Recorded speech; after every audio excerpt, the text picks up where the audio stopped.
ṣe ní iṣẹ́ ló ṣe ní ọba mi àfìrí gbọ̀ngbọ̀n.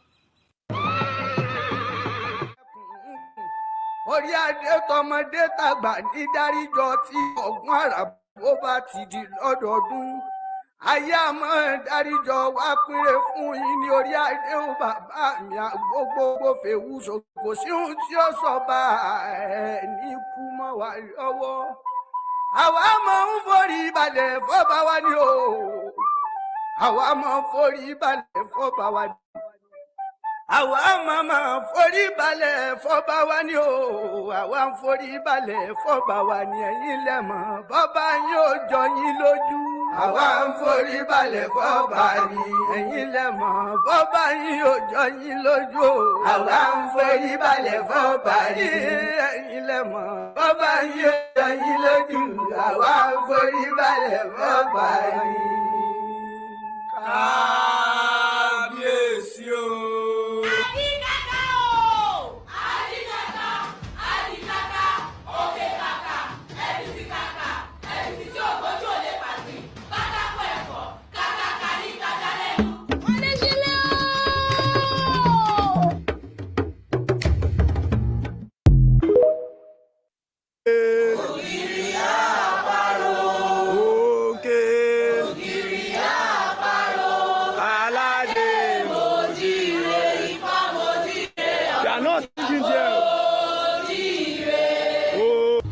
Dàbí rẹ̀, ta ló dàbí rẹ̀, nínú gbogbo alágbára ta ló dàbí rẹ̀, Olúwa, ta ló dàbí rẹ̀.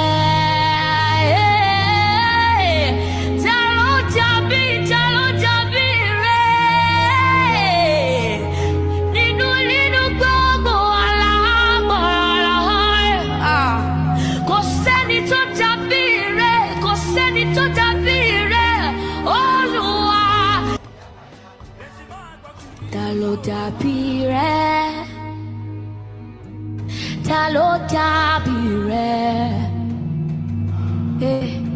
nínú gbogbo alágbára ta ló dàbí rẹ̀, Olúwa, ta ló dàbí rẹ̀.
Hello, hello, hello. Greetings, everyone. Thank you for joining me. I can see you guys are joining. Everybody is, people are joining just to check out some of the excellent culture of the Yoruba. This is the Yoruba's week. Last week we had it too, but because of the way the week went, I thought I should, top it up this week. It's only fair. We covered the South and the Southeast for straight 2 weeks too. So I thought I should just do that too for them. And also, there has been a lot of development in the last week from Trump looking to invade Greenland or take over whatever he wants to take over everything. Let's face it. And his cabinet of what do they call it? Council of Peace that he's trying to create, almost like he's trying to replace the UN that is going on. And in the case of Nigeria, the Abure drama seems to have come to an end. The court somehow found him not as the legitimate leader of the Labour Party anymore. There is also the news of Nigeria. I will be covering the news. That's what I'm highlighting right now, so that we can go through some of the headlines of what has happened in Nigeria this week. But what I find is that when it's just big news like that, you are being selective of what happened. But it's good to just go online and see, okay, what are the events that has occurred and read the headlines out. We don't have to discuss all of them, just to cover what has happened in Nigeria for the week. And I'll also be going to discuss some of the, we'll be discussing some of the visits of iceblock to Nigeria and what that taught us about Nigeria. And if there are lessons we can take away from that visit. I, for one, I saw something that I actually thought it wasn't that bad. It was even worse than I thought. But it's one day, it's only fair. I came to Nigeria for one day. He didn't go to Abuja. He just went to Lagos. And, some people like to say Lagos has been transformed, but yeah, that is that. And I also noticed that some Nigerians are very, very, some Nigerians are really awful. I saw was it Twitter? Was it on Twitter? Somebody released an image of iceblock being attacked in Lagos. It's like, even if clearly it wasn't true, they literally edited the image to make it look like he was injured in Nigeria. I don't know why Nigerians do this type of things, what they gain from it, why they want to malign their own country. So that is that on one end. And obviously, let me state the disclaimer. Every conversation we're going to have here is not going to be based on trying to divide people. On the contrary, is to bring people together, to let us understand our problems. We are not here to discriminate against people based on your ethnicity, tribe, religion, race, gender, whatever people use to discriminate against. Even ball club, this is not the place. Football saw something this week that wasn't very pretty on the continent to an extent. Maybe there's something to be learned from that. I actually think it's a positive thing, what happened in Morocco in the football match. I'm not sure why we are not covering. Maybe we covered it last week. Maybe that's why we're not covering it again. But I think it's worth looking into that again. And let me go to the headlines that I can see here for Nigeria. So the first one, it says training equipment support. Nigeria US review strategic partnership. You see, this is what we do: training and equipment support. Do you know? Oh my God. The amount of training we receive from America and the British. By this time, where are we going to graduate? We'll be receiving training since 1960. Training and support. Leaders. They are. What am I saying about leaders? Nigerians, you people lack ambition. I have to say that. All of you, apart from a very, very few, lack ambition. Because many of them think this is anything. This is rubbish. Training. What is training? Nigerian bandits kidnapped 150 churchgoers, demand motorbikes in return. Wow. Wow. Bandits want to get more Okada so that they can be able to kidnap more. Why would you give them more Okada? Is the Okada so scarce that they are using kidnapping people to ask for Okada now? This is a pathetic situation Nigeria is now. And this is covered on Sky News. This is not even Nigerian news. This is international news, for crying out loud. Embarrassing the country. But that is what we have to put up with now. Another one in Kaduna, kidnapping. Woman escaped Nigeria church abduction. You see, now they are going to churches too. Now, it shows you that these people, they have a motive. They have a motive for what they are doing. I don't think a self-respecting, normal, unattached, unaligned jihadists should be doing these sort of things. They will not want to invite attack to themselves. Why would these jihadists want to invite attack into Nigeria? Because they have their own agenda. All right, so Nigeria shall tout progress on potential 20 billion Bonga Southwest oil field. Yeah, this appears to be a kind of positive news that Shell want to come and drill oil. But why do we need Shell to drill oil? Why can't Dangote figure out how to drill oil? Why can't we find somebody to drill oil? Dangote can build a refinery. So if you can build a refinery, why can't you drill oil? Drill the oil, because these people, they are just going to come, take the oil, go and process it overseas. If only the Shell buys the oil from the Nigerian government and gives it to Dangote, I would prefer that, actually. They can do that. So Dangote can now process it. After all, Dangote refinery is going to become 1.4 million barrels a day. They need it crude. So if that was the case, but no, that's not what's going to happen. They're going to take it overseas and find a way to sell it to other African countries again. And they will be making money off our backs, which is not always very advised at all. And one other thing they don't do, they don't tell us the terms of the agreement. They never tell us the terms of the agreement, which is actually wrong. You are supposed to tell the people the terms you reach agreement with these foreigners, so that we know everybody's on the same page. They know what to expect from the agreement that we have reached with Shell. It's not a bad thing that they are investing. I don't have any real issue with that. Personally, I would like them to give us a reasonable share of the oil and also sell the oil to Dangote refinery, so that Dangote refinery can be able to process it and get value added this income from it. So now I will go to the next one. Nigeria must stop importing what it can produce. Oh, shocker.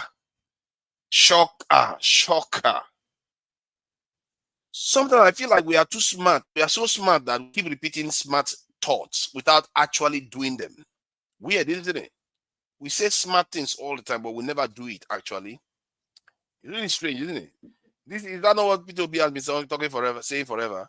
Is that not what they've been talking for how many decades now? But still, there's hardly any manufacturing going on in Nigeria. And that government, they don't put their effort in trying to make that one happen. See, you see people sending their children to overseas to go and school, to go and do all this nonsense, when they should be focusing on getting machineries into the country to start doing value-added manufacturing. If they cannot get the machinery into the country, you start making the machines yourself. Buy the parts. Spend 2, 3, 4 billion just sponsoring these things. Before you do it, you will see 2 or 3 sectors. Nigerians will start mastering it.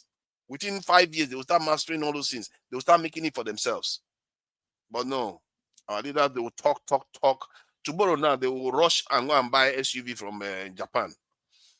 That's how useless they are. They will talk about supporting Nigeria these businesses. The next thing, they go and do the worst. I don't know. Why do they do these things? It's like they are just con men. They will tell you one thing and do something else. They will say, oh, we have to stop taking loans. The next minute, they go and take loans.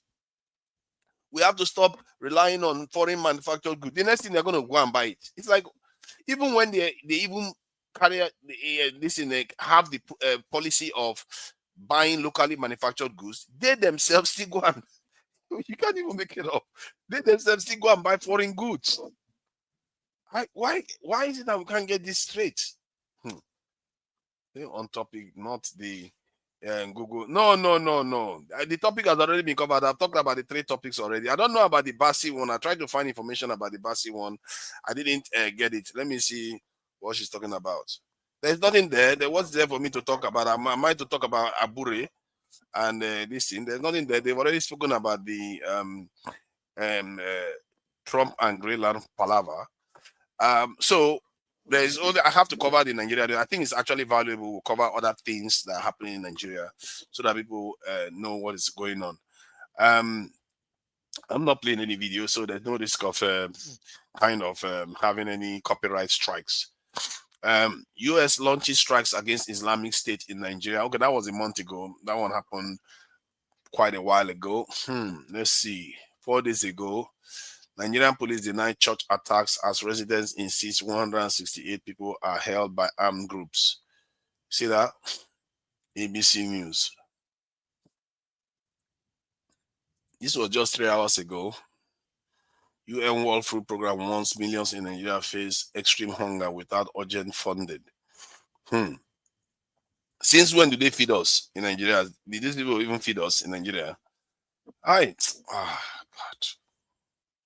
What kind of people? Why are we like these Nigerians? I'm tired of talking about Tinubu. I'm tired of talking about our politicians. It is Nigerians. Why are we like that? You have a country where IDP camps exist. You have a country where the people are not secured. You can't even sweep your streets. Why can't you just start there? You can't even sweep your streets. Many of these women that live in Nigeria, they don't sweep their houses. Why are you not telling your husbands? Are you the one running this town? Why are the roads dirty? Why are you leaving the roads very dirty? Because the one who go home, I sweep my house. Why are the roads so dirty? Why are we dropping rubbish? The roads keep failing all the time. Why are you not holding the men accountable? It's really, really embarrassing. Like when iShowSpeed went to other parts of Africa, I'm telling you, by the time he came to Nigeria, Nigeria was the worst picture I saw. And that is Lagos. And that is some of the best parts of Lagos. That's the Lagos everybody is shouting that, oh, they've done Lagos up. Lagos is to be transformed and all the rest. And yet, maybe in the eyes of Nigerians, it's been transformed. But in the eyes of international standard, it hasn't. It hasn't been transformed at all. It was really, really embarrassing. The guy was looking as if Lagos is smelling and darkness. When the evening came, the roads were becoming darker and darker. So they had to artificially light the iShowSpeed up. It's like this guy went to Kenya, went to Ethiopia, went to Uganda, went to South Africa. You know, all those countries, they were fine. They were just fine. Went to Swaziland, Eswatini, if I'm not mistaken. Yeah, he went to Eswatini. I think he went to Zimbabwe too. Well, the moment he arrived in Nigeria, oh my God. And then you see how Nigerians behave. Oh my God, we really disgrace ourselves.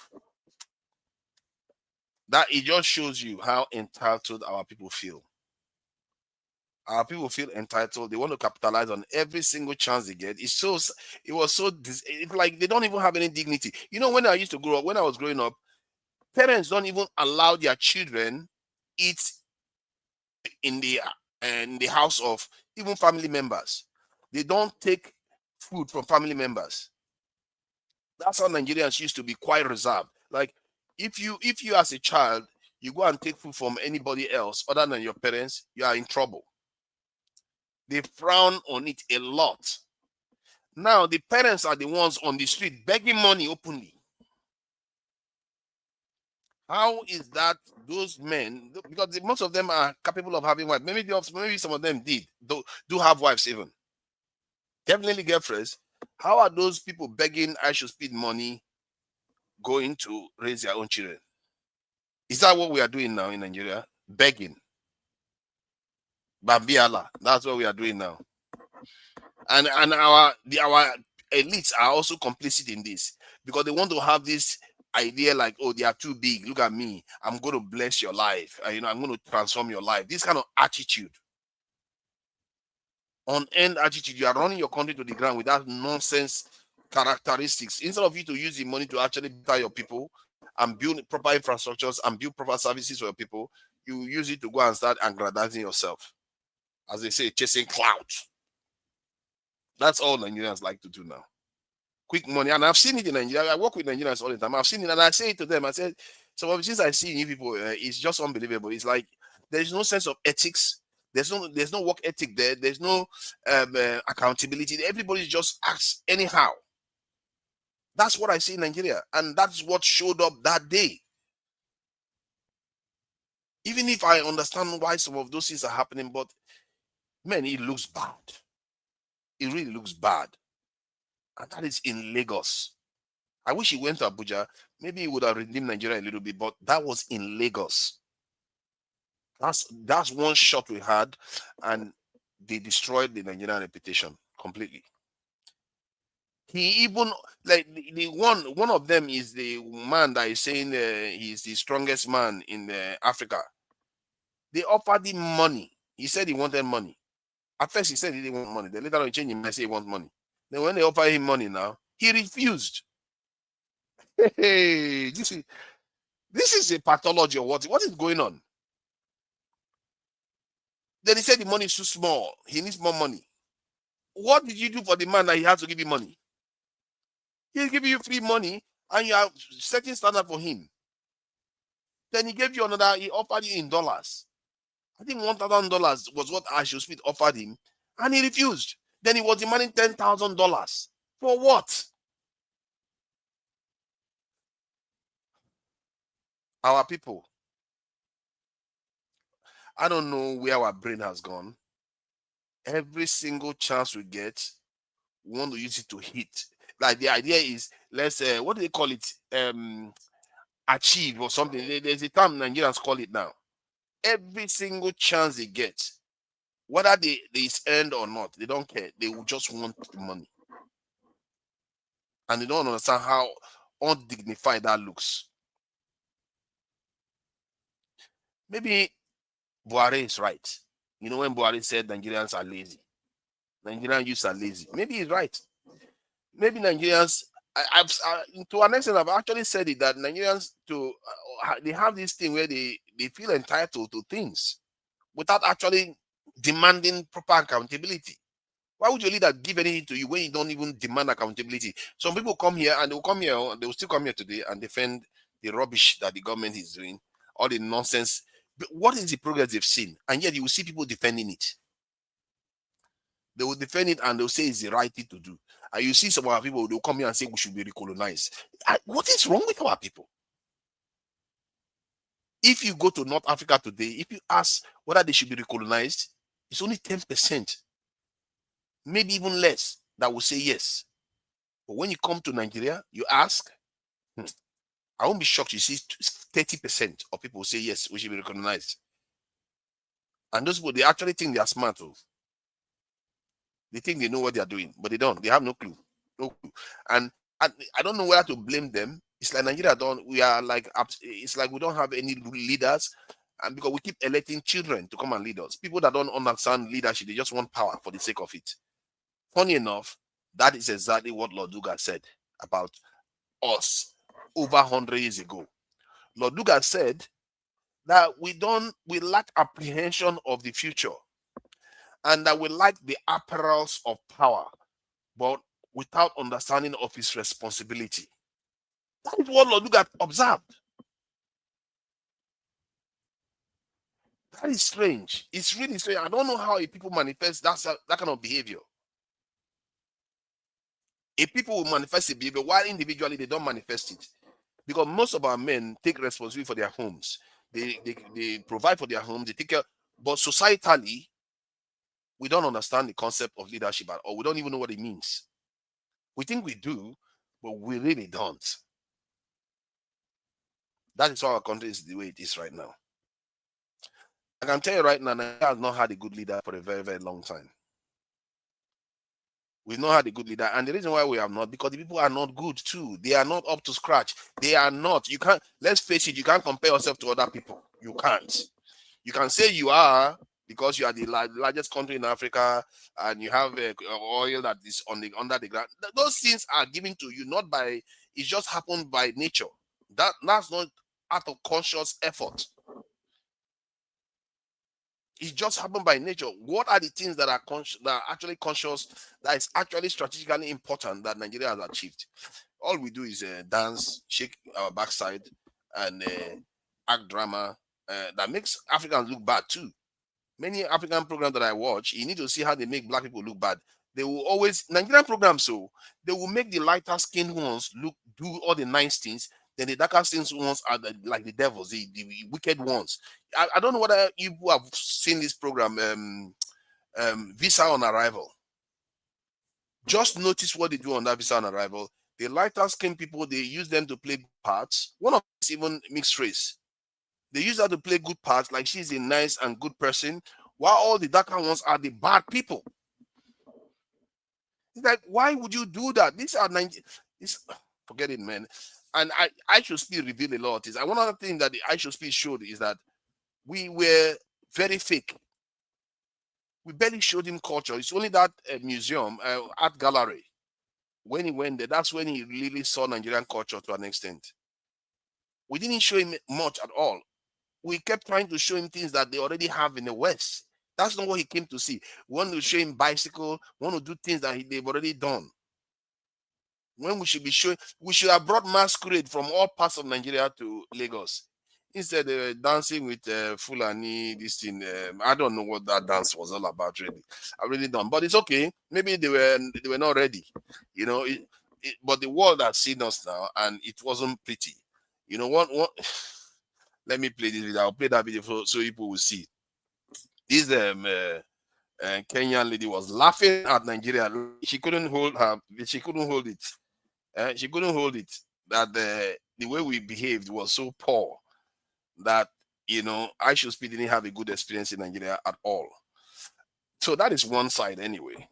Now let's see the news that I wanted to also share. Because some people think that Nigeria is still not spending money defending currency. Now, just in case people are not aware, the CBN spent $7.5 billion to defend Nigerian Naira in 2025. So that is the news. After floating the currency, we still spend money defending it anyway. Not as much as previously, but you should also expect it to come down because Dangote Refinery has plummeted the amount we spend importing petroleum products. Even without floating the currency, the amount we spend defending the currency would have reduced by default. That is why I question why Tinubu floated the currency. Because Dangote Refinery has now almost completely wiped out petroleum import, which makes up 30% of our dollar demand. And just over 30% of our dollar demand. So the amount we would have been spending if they hadn't floated the currency would have reduced by default anyway, by 30%. That is a lot of reduction. But yet, the rush floated the currency, caused inflation, caused all kinds of job losses. To what end? And they are the smartest people in Nigeria. And we say, we wonder why the country is not functional. But I will leave it at that now. I will bring some people in there so that they can watch some of these things we have had to experience this week. Nigeria has not, although there was one good thing Nigerians did that I will also play. And the Nigerians are known for that. Nigerians are they have this side that is also good. You know, I don't want to, you know, keep saying all the negative things about Nigeria. Nigeria also has good sides. So we are going to cover that too. So let me bring in comparable facts. This one that you come here today, you really are prepared for trouble. What you have something to share with us from California. You are in California now, aren't you? Comparable facts. You are in California. You are muted.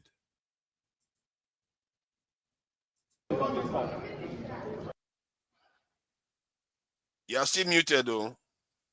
Can you hear me? Can you hear me? I can hear you now, loud and clear. Yeah, how are you? Yeah, we are fine. We are fine. Just doing okay. Yeah, I just got back from Nigeria about 2 weeks ago. So how long that been? How long for what? No, I said I just got back from Nigeria on the 11th of this month. I don't know if you're aware of it. That's cool. How? Okay, you went to the southeast, or were you in Lagos? Oh, I was all over. I was a lot of places. I started from Lagos to Abuja, from Abuja to Owerri, from Owerri then I started from there. I drove to Port Harcourt. From Port Harcourt, we drove to Aba. From Aba to Umuahia. So I did travel to most southeastern states. So I did travel. And to be honestly, during my time while I was there, Southeast was very, very peaceful. I did not witness any kind of unknown government, all those kind of nonsense. I don't know, maybe that period, but everything was very, very calm. The only problem that I have was, people, the police and the Air Force, military. I don't know why the Air Force has to be on the checkpoints too. So far, can you figure that out? I mean, there's Air Force, there's police. There's military people at the checkpoint. They're just collecting money. It's easy to understand now. It's easy to understand. They don't have anywhere else to be. If they go to military base and they need people there because they've not recruited enough people, so they have to man the checkpoint. That's why it's peaceful. He wants to be But why they are collecting all the own money? They are begging money after all. They keep you there forever. I'm not talking about myself. I have that kind of privilege, so I'm not going to disclose that privilege here. But this is what they're doing. Because once we are passing, we see like about 10 cars. They're just collecting money. Yeah. Yeah, they do that. Were you driving privately or like public transport? No. We would drivers, They will take your money. They will take it. I don't really drive when I'm in Nigeria. I only drive around Owerri, I don't drive when I'm in Nigeria. Nigeria is so chaos for me to drive. It's not that I can't drive, but I refuse to deal with their chaotic, Nigeria is so chaotic, it's not even funny. But I wanted to say something. I think I heard you say something about the other day about what's going on in Nigeria. I think the problem I witness about Nigeria is not just the government, it's about the people we have. Nigeria have very chaotic people. Let's just call it. I did witness that while I was in Nigeria. I mean, the elected people that like them, this is what we get. Everybody keep on complaining about the government, which I'm overwhelmingly complaining about the government. They are very corrupt and everything. But it's the people who elect them, and this is how we are. I mean, I don't know if you know about what's happening recently about Aisha Speed that came to Nigeria. He left. He was supposed to be in Nigeria for 3 days and go to Abuja, but he left the second day. He went to China, was supposed to be in China for 3 days. He spent about a week. So he went to Morocco. Yeah, he went to Morocco, he went to Kenya, some African countries. But when it comes to Nigeria, I'm not even talking about people, all these content creators or whatever, try to create something for themselves. But people in general, do you know that he was accused by a lady, for sexual harassment? A lady tried to blackmail him. That's one of the reasons he left. Wow. At Lagos. Unbelievable. Yes. The lady tried to blackmail him that he was sexually harassing him. That's one of the reasons why he left the second day. It's just the chaotic situation we have in Nigeria is not. Yes. Sorry, let me confirm something. People are saying it's echoing. Is it still echoing? It has stopped. I think it has stopped. Like this echoing is a new thing, I think whenever I'm playing the screen audio, it just starts echoing. So I will be watching out for that now. Sorry about that. Go ahead. So was it that, because I saw a video of a young man handing Aisha Speed something, saying he should take one of the girls or something like that. It's like they want to do kind of runs with Aisha Speed. It's like I don't understand what Nigerians are doing. I don't understand them. Is that what they do now? Is that what they do? They don't. Okay, one, they didn't know who Aisha Speed was. They didn't know that one. It's a 21-year-old boy that doesn't engage in those sort of shenanigans. His father is watching, literally watching him live. And you expect him to be like that.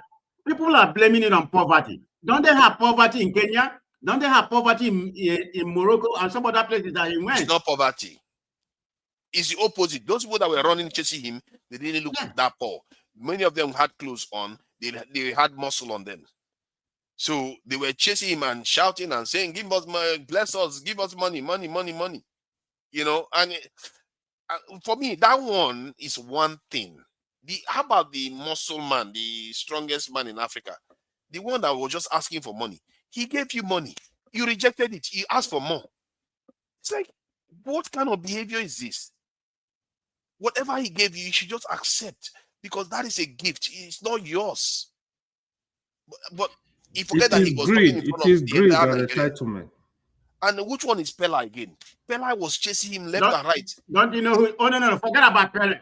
The guy is a content creator. I'm not angry about what Pella did. Pella is trying to create a context for himself. I'm not. He has one of the most trending. It makes us. It's embarrassing to Nigeria. I don't really look at his anything embarrassing. So if you want to make content, if you want to make content, go and cover yourself in shit. So because you want to make content, you go and disgrace your country. Which country? Who does that? There are certain things you have to consider what you are doing. Maybe there are smart ways to create content other than just to embarrass the entire country, chasing I should speed. You know, I just feel like the whole thing was a shambles. No wonder the poor guy had to leave. No wonder he had to leave. Maybe he didn't even have the chance to go to Abuja to go and find out, okay, maybe Abuja is a lot better. Abuja would have been 1,000 times better, but whatever they did drove him away. And I hope he comes back. Yeah, which I don't know whether he will ever. Well, he wanted to go to Abuja, you know, but because I guess they drove him away. I don't know why. Because he wanted to go to Abuja. Like I said, he was supposed to be in Nigeria for 3 days, but he left the second days. You know, I don't really know what happened in Lekki when he went to Lekki. I don't think there was a light at night. So I don't know. But there's light in Lekki now, so I don't really know what actually happened that particular day. Some parts there were no light. Some parts there were light. Okay. There was light. But the thing is, he drove in many other countries. They didn't experience that. I'm telling you, when I saw him in Morocco, I was looking at the road. I was trying to find rubbish on the road, like any rubbish at all. I couldn't find any rubbish in Casablanca. Look at, it's like the people themselves don't drop rubbish on the floor. They clean it. They make sure everything is clean. But Nigeria can't even fix a city that where they have how many million people in that city. They can't even take enough tax to just get people to clean the city. All those people that are begging, why are you not hiring them to clean the city? Forefathers, I'm surprised you're the one bashing Nigeria today. It's embarrassing. It's a new one for me. Oh. Why would I not bash it? It's rubbish now. When they are misbehaving, why would I not bash it? Everybody knows that I have never seen you bashing Nigeria. So I'm kind of surprised. If you are misbehaving, I'll bash you. When they are spending money defending the currency, I raise that issue all the time. Sorry, please go ahead, comparable facts. So I go to AY. This one people are coming in so that everybody can be able to chime in.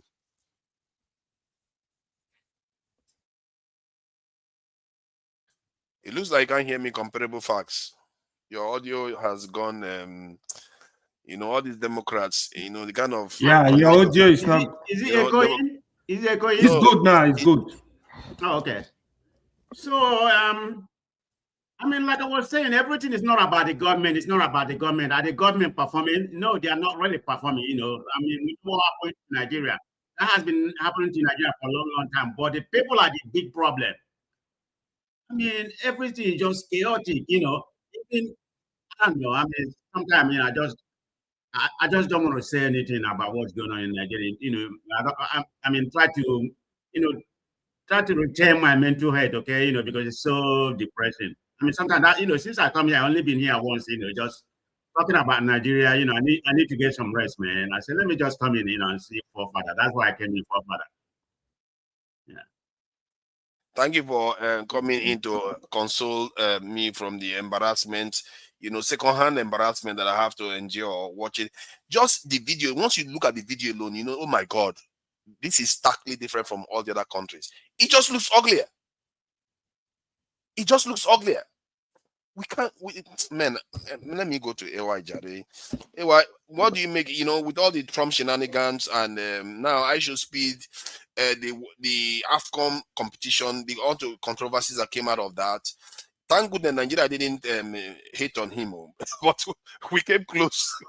What we did came just as close as embarrassing as hating on him, because man, what do you make of it? Man, personally, I just make of who? I speed. I should speed visit. It's not even about him. It's about Nigeria. It's about what Nigeria did with him when he honestly, Nigeria. Yeah, if you watch the last part of the Damages show, I think our sister Ugozika, she said it all.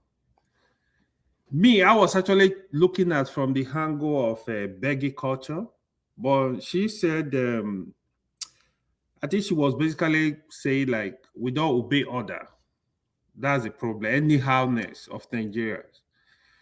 I really align with what she said. You see, the beggy culture, yes, is right there. Sometimes you get disappointed getting to Nigeria from the airport.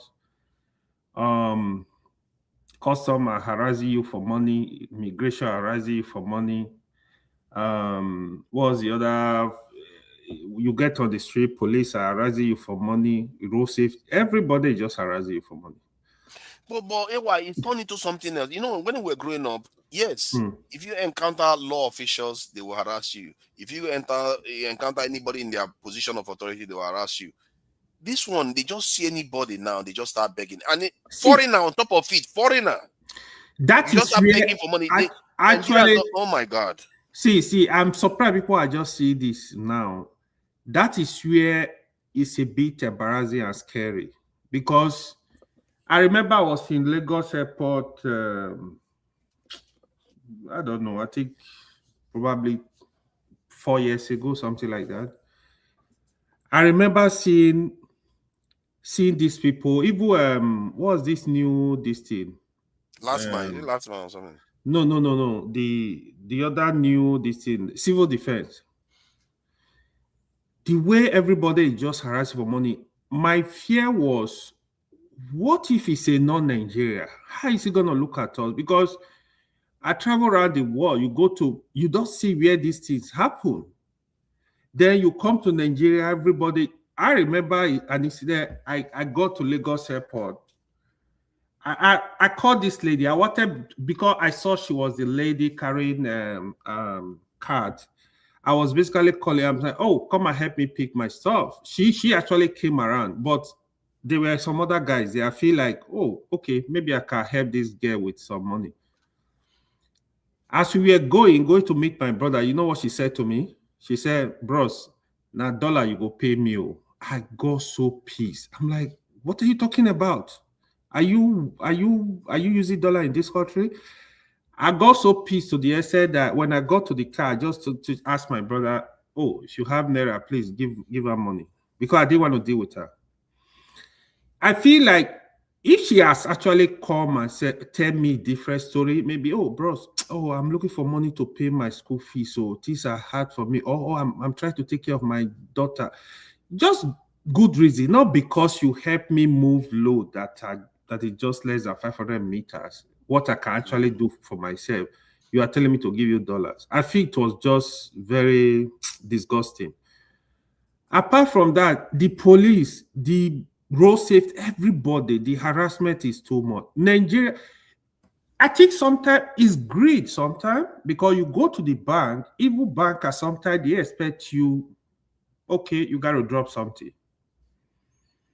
People want to do little things for you in Nigeria, you got to drop something. I don't know how to do it. It's just too much. My fear is if we have foreigners coming, just like the young guy visited Nigeria, then what are they going to call us? You know, the entitlement is just too much. It's not funny, man.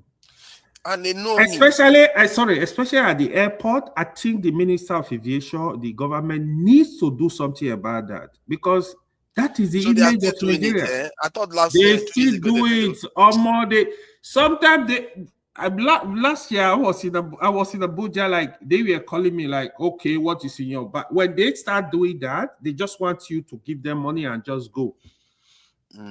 So I usually struck my face. I'm like, what's your business? What is it's not good, man. You say nobody with integrity anymore in that country. It's like, are they all gone? Nobody can enforce one sector and make sure that they actually do their job properly. Because to be fair, I've been in Nigeria, I've seen cases where sometimes there are some sensitive areas you see that they actually do their jobs. Like yesterday, like last week, I was talking to people in the legal this area, and the way one lady, she's like a customer service person, the way she spoke, I was like quite impressed. But I was so impressed. But normally you get that here, but because you don't get that in Nigeria, I just find they are very, very fine between before you see people that are actually serious doing what they are supposed to do. Because they've talked about this. I remember vividly when that they were going to stop this. I think there was a case that happened in Nigeria. The airport guy, the person that in charge, said they're going to stop this. No more taking bribe anymore. This and that. Look at that. We are still doing it today. Believe that your own risk. I think minister. Why don't they fire the minister? You see, that's the thing. The president is right there. He knows this thing is still going on. Why are you not firing the minister that is supposed to be in charge of that sector? The minister of aviation. Well, I think some people are saying he's doing something about it. I don't know what he's doing about it. They are still taking money. What is he doing about it? So yeah, exactly. It just let me tell you of the police, right? Every IG of police, they know about this thing. In fact, the police are saying that the money get to the IG. So you hear the IG, don't give anybody bribe, don't give anybody any money, but it's still going on. Like before, let me tell you this. Before the protest, before the SARS protest, if you know people that experienced the brutality of those SARS guys, they were criminals giving guns to rob. I'm telling you. They were just calling themselves policemen. They were criminals with guns. That was why you saw Nigeria were that protest was very intense because it was too much. The same thing is still going on, it's just that on a different level. But before that SARS protest, it was so bad. They were literally buying people, put gun on your body if you are not careful. They will arrest people based on, they tell you are a Yahoo boy, they see you with computer, they see you with iPhone, they harass you, they look at your bank account. Let me get this straight. Let's not spread it too far. This time when you went to Nigeria, some people still ask you for money at the airport. Not directly. They didn't ask. They wanted to make that move. Me, I know how they act. But trust me, people are expecting you to give them money. It's just normal. Okay, but at least they didn't ask. There's a difference now. They have a way of doing it, right? They didn't ask me, to be honest, but trust me, it's going on. They didn't ask you. They didn't. What do you mean it's going on? They didn't ask you. They didn't take from you. See. Sometimes, listen. Let me tell you. You don't know how these people act because me, I know my way around the airport. When I was leaving, I did travel alone. I know my friend was giving them money, but not that they ask him. It's just a funny. See. Don't rule it out too, right? They are also underpaid, most of them, but I don't think that is enough. Reason to be harassing people. Yeah, they are also underpaid. Even the police. We have to be careful, though. I'm saying they are harassing because you are not a very good witness of it now. You saying they are harassing people. These things are they are going on.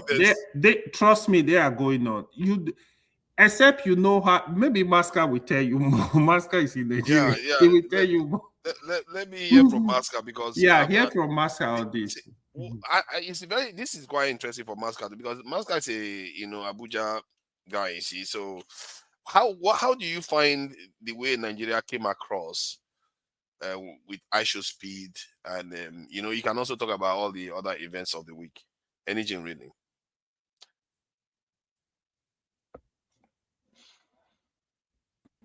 And do you think Abuja would have behaved the same way? No, certainly. But no, not like Lagos. Certainly not like Lagos. But I think AY is correct. The challenge with Nigeria is that it's a very nuanced and complex place. People will be asking you for money, but not directly. It's not like, the country has evolved. Let's say police and all these law enforcement people, they've evolved. They're not going to harass you. They're just going to look, in Nigeria, when you pass somebody and say happy Sunday, if you are a Nigerian, it has a meaning. When you come to the police checkpoint, they say your boys are on the road. It has a meaning. In fact, it's as simple as we are here, sir. We are here for you, sir. Yes. Exactly. Your boys are here. So all these things, they happen. So in Lagos, people, what I've seen, that even me, sometimes it shocked me. The Lagos policeman has the guts, the liver of a Lagos policeman. I sometimes I marvel at it. Like, don't these people know that I can get you sacked? Like the way you're misbehaving with me, like. But in Lagos, it's like, in fact, let me put it this way. My summary is that there are three problems that Nigeria has managed to tie into one rope. And you can see when you tie three problems, you join them together, it's going to be a massive problem. The first one is, yes, there's an institutional breakdown. The institutions don't work. It's like, if it's like we're always trying to make, if you say this is police, it's like he's going to go and do the opposite of policing. He's going to be the first person to break the law. If you say this guy is a lawmaker, you catch him on TV slapping somebody innocently just because the man is a driver. He's a dispatch, he's a bolt driver. Like, so how are you a lawmaker? You are a lawbreaker, my brother. This is how this country is. We have a tendency to always, all the institutions we set up, they will go and do the opposite thing. So that's one problem that I see. The second problem that I see, and I don't know how we managed to create that problem, is like the level of the way Nigerians, like, we sell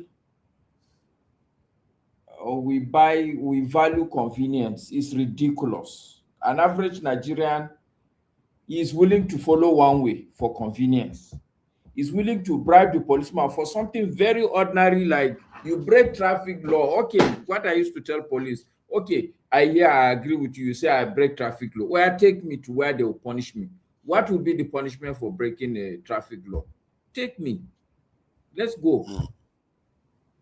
Okay, I'm guilty. Let me ask this. Do you think in the north this is less? Sorry but a typical Nigerian doesn't want any sort of inconvenience. Any at all. We are willing to do. I don't know what kind of life we think life is like. We don't want any sort of inconvenience. The last one, the big one, we all believe that money will solve every problem. And it's like we follow money so blindly. But go ahead, you wanted to... Yeah, I wanted to ask you that based on what you have seen so far, do you think is the same, like what you've seen in Lagos, is the same in the north? Because I've hardly heard of like northerners having this type of issue where police officers take money from them. I don't know. Is it the same? Because I'm just curious. So let me tell you, okay, it's different. But like my experience is that in Abuja, police will not. Okay, so let me even refrain. Even in Abuja, it depends on the area you live. There are certain areas where I lived, I think, not that I really lived, I was out of the country, but my family was there. So they went to stay there. And what I realized every night when I'm driving there, the level of harassment is different from the one I used to know. So even in Abuja, the level of police harassment differs with the kind of area you live. If you live in Maitama, police will not harass you because they don't know, in their mind, it's like, oh, these are the big boys. So, and of course, maybe the kind of car you drive. Okay, if they see you drive a Toyota Prado, maybe with blinking lights, obviously they are not, even if you are a thief, they are not gonna mess you up like that. But what I've seen, the real difference is that in Lagos, the police is so confident. I marvel at their guts. Like, how can you talk to me like that? Like, you know, but in Kano, what I see also they do in Kano, there is more nuanced. If you are doing like a keke napep guy, there is a day I have to stop and park my car and just stand there and ask the police, like, because it's like every keke napep that come, you have to give a certain amount of money. Like, So what I'm saying is that in the north, there's a discrimination. They tend to harass people that they know that these are the lower level people. I see. That's interesting. If you are a long distance taxi driver, commuter, you have to keep some money because every roadblock you go, you must give, or else they will just ask you to park. So, Okay, but in Lagos, they don't. These people don't seem to be afraid at all. Did they say it openly? Because, like, when I was growing up, I feel like what people are describing now, they are not doing it openly anymore like before. Before, they literally, like, you have to pay before you go past the road. But now it's like, oh, your boys are here. No. So that's what I'm explaining to you. What Nigerians have realized is that police will always ask for money. So to avoid that inconvenience, as you come, you just find something and go, which is what I don't like. Because that is like watering a very bad plant, a very evil plant. Yeah. Because you know that will come and not give. It's like you are a devil. Why are you not going to give? Everybody is giving. How many times have we heard that the police officer stopped anybody at checkpoint and found that they were carrying weapons and doing bad things? How many times have we had those cases? Many times. Okay, it means that some of them are doing their job now. No, I see. Look, I agree with him that maybe many times. But I've not heard. Masker, you know, there are two things involved: is finding it and following through with investigating what is in the process. Those are two things. I don't know if I'm making sense. So they've stopped vehicles and found illegal things, but did they follow through finally to prosecute them is the point now. If they find you with a gun in Nigeria, you're done. They'll probably just kill you right there, or they're gonna take you to court, but you're not going anywhere if they find you with a gun. That's not true. I speak the truth. No. In Nigeria? Be like that. There was a time it used to be like that. These days, no. Okay. Dude, if they find you with a gun in Nigeria, you're done, bro. That's not true. And I'm telling you, it's true. Bandits all the time. Gosh, I don't understand why you. I'm saying we're talking about Lagos right now. We're not talking about bandits. We're talking about Lagos. Okay, maybe. Okay, I don't know. The time it used to be like, but I'm not so sure. I don't think we should have this argument. The reason why we shouldn't have this argument is I don't think I don't know. Maybe I'm overreaching myself here. I don't think any of us here carry gun to start with. Yeah. I don't think any one of us here is police. Because I know two people. Anyway, whatever. So that could be sorry, Chim, but see, forefathers interference. You know, I'm sure, and I'm glad you are a very enlightened person. I'm sure you know what they call one-off. It's like a one-off case. It's not that you know two people that they were caught with guns and they were killed. Yeah, maybe, but no, they weren't killed. I'm saying in Nigeria. Okay, the worst thing you want to be caught with, especially in Lagos, is a gun. Okay, my question to you would be why? Automatically, you labeled an armed robber. Okay, so then what is the process? Let's now. The process, that's what I'm saying. So the process, your chances of the first thing they're doing, they're gonna shoot you in the leg. I guarantee you that. I guarantee you that if they catch you with a gun in Lagos, the first thing they're gonna shoot you in the leg. If you don't die, yes, sir. It's not always true. Chief is right. It depends on who. Let me give you one example. Sir. Okay. We know everything is. Wait. We know everything is not absolute, yes. Right? And of course, it might become across like sensationalist. What I'm saying, but the worst thing you want to get caught with, before you move on, I'll just say the worst thing you want to get caught with by the police in Lagos is a firearm. I agree. But let me give you this example. You know, I before I came here, I ran a company, or I owned a company that was dealing with the supply, installation, and maintenance of security systems, high-tech security systems. And I remember one of the sites that I was manning, we had a screening system, a baggage screening system. You know, the type you have in the airport where they screen your baggage. And we screen the baggage. For some reasons, I can't give you all the details here. The baggage was screened.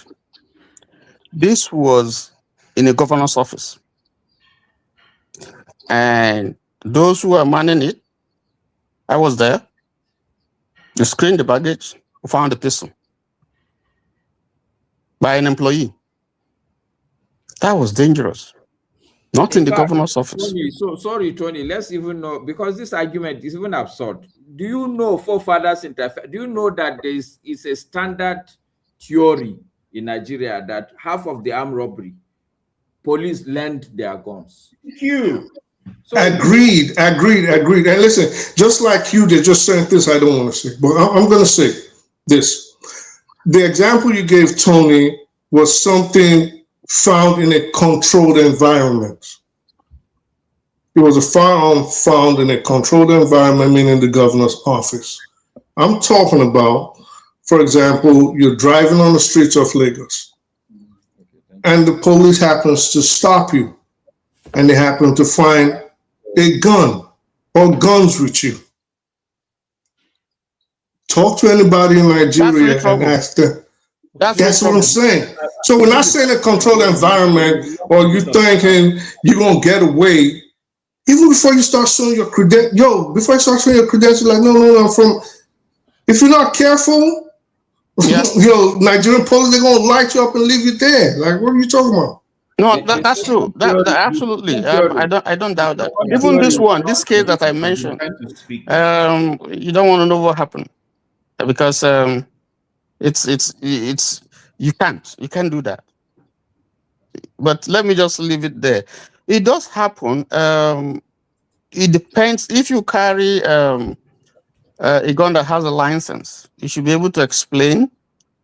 That is, if you are lucky that the police officer or those who caught you are patient and they have a high sanity level. Otherwise, yes, just the mere fact that you're carrying because they're very irrational. Yes, and how they perceive you. Yes, you just have to trust God to leave that spot alive. So that's true. But you can't do that now. What if you were a CID, you had a gun with you? How did they know the difference?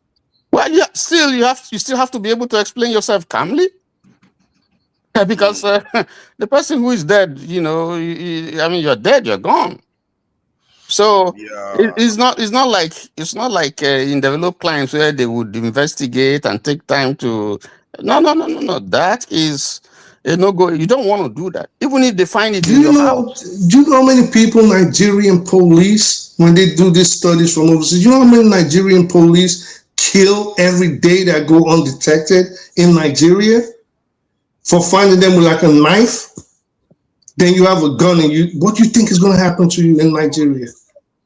Well, you have information that we don't have, but my sense is they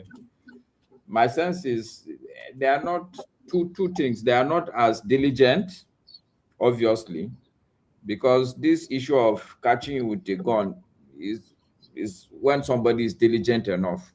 If the standard operating procedure is everybody gives 5 naira and go, then this argument we're having about seeing the gun is happenstance. It's going to be it's going to be accidental. The Nigerian police are not very diligent in terms of when they are on the road. No, Master. When they find you. Forefathers interference. Let me go so I can get to you. Yeah, let me just end this like this. When they find you with that, all they're seeing right away is money. When they find you with something like that, is how much money they're going to get from you, the judges, the lawyer, everybody. That's what they're thinking about. And they're going to extort you they're going to extort you into poverty if you're not accredited to own that weapon. That's if you don't die, like Tony said. Yeah, I'm beginning to think that given everything I know of Nigeria, like we've had all this fraud before, then they will say they will deal with it. They will make sure it doesn't happen again. They will even dismiss police officers that take money, but yet it's still happening. Because if they were doing their due diligence like the way they do, like in the UK now, they will send fake shoppers to come and check whether people are. Yes, no, you're right. They are supposed to be circling They the are system called all the time. mystery shoppers. I remember very well. I did myself. I Mystery remember shoppers. when Buhari came in. This was one of the recommendations. I wrote almost like a 60-page recommendation to the government. Yeah, in terms of how the police can actually be, because in my mind, the police is the base, is the belly of the country. If you don't get your policing right, then every other thing is just because everything starts with policing. You know, part of that, the lawyers have to deal with it. ABC, you even if it's just 50,000 people you employ as mystery shoppers in Nigeria, with the technology that they work, their button can be a camera, so you don't need to do anything. Just appear in front of a policeman and see how he behaves. You know, let me go to Chim's. So I can get me go around. Chim, do we need a dog department? You know, somebody that we know is upstanding and strong and is not afraid of these crazies that we have in this ministries. Come in and clean a house from one department to another, because there's a lot of decay that you see in Nigeria, and it looks like it's impossible to have it. Maybe some departments are working fine. Let's say Ministry of Technology, Science and Technology is doing fine, but the others are not.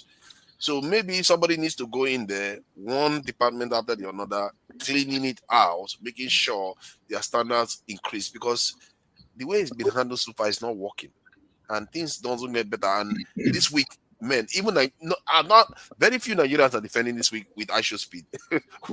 What they saw, they were embarrassed. Nigerians were embarrassed. Okay, so what do you make of it? So yeah, I agree with you.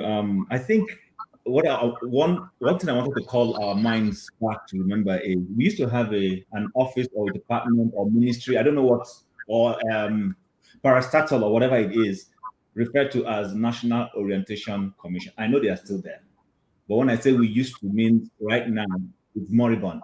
They're just maybe one institution that is just collecting budgets and really not doing anything. But the funny thing is that the military era seemed to have utilized that institution better than the civilians who should be using it. If you remember when Babangida was in office, if you remember when they were trying to discourage us, meaning all of us Nigerians, from jackpotting, you remember the Andrew commercial? That was the National Orientation Commission, where Andrew was at the airport. He was complaining, no light, no this, no that. I need to check out, and then somehow he was convinced and he went back. Wow, that was military. That was Madam Dora tried to use it actually. She used it a little bit. That was the last time. She didn't do a good job at that. I'm an apostle of Madam Dora. I'm going to knock her this morning because you brought her up. Now my person be that to talk. No, I say you go receive knocking for her. Be that. But I mean, we all remember how Professor Jerry Ghana, that was what brought Professor Jerry Ghana to the front burner of Nigerian politics. Remember when he says, if you're a teacher, teach well. If you're a minister, minister well. And it worked. It worked. Even though we had a military government, Nigerians had this sense of patriotism. Nigerians had this sense of, okay, let's stay back and build our nation. Those who traveled had a sense of, let me go and acquire and come back. The only problem, which is back now to that your question of, do we need a Doge or any of those things, is the sincerity of the government and the person in office using it. We all know that General Babangida, as much as he did some fantastic things on the surface, his intentions were not pure. The guy had an alternative intention, and that's been the bane of our governance. So bringing it down now to our civilian era, and let's situate it with the man who is in office. For that, with all that you know that has gone around Tinubu and everything, do you think Tinubu is capable of instituting a Doge to say, let's go clean up? 2 years ago, he budgeted for solar panels in Aso Rock. Last year, they budgeted again for solar panels in Aso Rock. This year, again, there's been a solar panel budget for the same Aso Rock. Is that not one of the things Doge was fighting in the US, all those wastages and all those kinds of things? So I think it's not impossible. Nigeria can be cleaned up. I'm one of those who believes you can clean Nigeria up, but it's a top-bottom thing. It's not going to be a bottom-up thing. It's going to be something that those in office in Nigeria. Listen, Benjamin Carlo, there's a video of him going to my constituency. Go and see their volume of vehicles in his entourage that followed this man. I don't know how they managed to get those vehicles in somewhere in Abia State, or was it from Port Harcourt he took them? So either he flew into Owerri or he flew into Port Harcourt. So those volume of clean SUVs were waiting somewhere in Abia State for him. Go and see it. I watched the video. Vroom, vroom, vroom. Climbing somewhere in Bend, the local government in Abia State. And then you're asking, these are people who are telling us to tighten our belts. That we are tightening our belts as Nigerians. Why they are spending humongously in that nature. So I think at the end of the day, the question is this, and it boils back to this police question we're having, and even into the speed, visit. There is this thing about us. We are people who are extremely beholden. We behold authority. We behold celebrities a lot. Until that culture is removed, and that is where you now need a National Orientation Commission to come in genuinely to do a job. The psyche of the average Nigerian needs to be reshaped. Until you do that. Chim, when you said that thing about we beholden to authority, I remember I saw, which is supposed to be a good thing, but I felt a little bit uncomfortable watching it. When Aisha Speed was in this restaurant, the Yoruba lady was singing to him and kneeling down before him. I felt uncomfortable because, one, you're kneeling down for somebody that is way younger than you, all because it's a YouTuber, you're doing that. I can understand kneeling down to people that have accomplished a lot, but it just felt uncomfortable. Like, is that like that culture that we're so you don't like culture anymore? No, I like culture. See, I feel like it's also corrupting. But to help you based on this question, that was counterculture actually. Yeah, it can be corrupting. Yeah, it feels corrupting. When you to respect an elder, yes, somebody that has accomplished something because he's been around. Yeah, you can respect that. You can see where. But there's this element now that it's like just because you have money, they worship you. They make you look like you are. And Nigeria has always been like that. That's part of Nigeria culture. If you have money. No, but why did Tim say it's counterculture? No, it's not. It's not always been like that. Listen, let's not run the wrong narrative. Listen, when Alvani Koku and his son ran for office for the same seat, Alvani Koku's son beat the father in an election. They were in two different parties. In some societies in Nigeria, it is this boy does not have respect, and I don't want to, so I don't want anybody to accuse me of mentioning a particular group. But that was, if you're looking at it from that angle of culture, somebody would say this guy had no respect. But no, the point is, you can have respect and still defer respectfully. That's the problem where, to an extent, a couple of our elders have failed. Listen, I've worked in offices where you dare not stand up against the CEO or the senior person or most elevated person in that meeting, and you go against them. But I've also been in offices where the boss, he's also a Nigerian, wants to be challenged. And then people are the ones and the man is looking for people to challenge views. And he's literally struggling to see somebody who he says something, oh, yes, sir. And he's like, no, don't lick my ass. That's not what I'm asking you to do here. Please, this idea, challenge it. Obasanjo, for everything, who is a cultural man, is known for loving to have people in his cabinet who fight him. He's one of the few leaders in Nigeria. And that's why people like El Rufai Bodet, Soludo, Iwala, and Madam Due Diligence, they were all in his cabinet, and they used to stand against him, and he liked it because he was able to separate his Yoruba culture of respect from this is governance. I need people to push back on certain things, otherwise I'm not going to make progress. So yeah, I think that aspect of Yoruba culture, they must have ways of filtering it out, isn't it? Because you can't just defer to an elder just because they are an elder. Unfortunately, it's not only Yoruba. Unfortunately, so where I come from, you respect the elder, but you can respectfully. It's also been abused now. So everything has been abused across Nigeria. Let's just make it clear. In the Igbo culture now, there is a lot of money. Once you have money, you can disrespect the elderly person, and people allow you to get past it. But there used to be a time where you couldn't do that. There's a time where people, which is where we had this conversation here, the question will now be, who is your father? Which is what question that Charlie Boy was asking some time ago and people misunderstood him. When they say, who is your father? It's not a case of who's your father in terms of wealth. It's a case of integrity. Where are you coming from? Do we know you? Do you have an antecedent in terms of integrity? So we are losing that now because our civilian political office holders are killing Nigeria. The military men did way better than these people, trust me, to push that country forward. These guys, this group of people wearing Agbada, they are a disgrace. And they are not helping. Hold on, Chim. Is it not a decay that has been occurring? Because I remember when we were growing up, your parents wouldn't even allow you to take food from even family members without them being aware of it. They will beat the life out of you if you go and take any food from anybody without consulting your parents, generally. Yeah. But now we see those parents are the ones begging money on the road, even when they are not handicapped. I agree with you, sir, because that's what I'm saying. We need a national orientation commission that and leaves the dream of the person who sits in Aso Rock. Listen, no minister, unless that ministry is a type where for some reason they don't see the strategic nature of that ministry and the government president allows you to just do what you want to do. Most of the ministers are going to do things to favor what the man who sits in Aso Rock wants. It's a fact. If you are not towing that line, they're going to throw you out.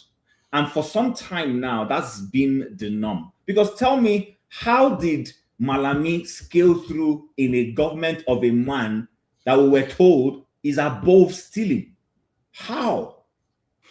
Please help me. How did it happen? Today now we're finding out all the skeletons in Malami's cupboard. So I think that Office of National Orientation, I don't know what it is the military did.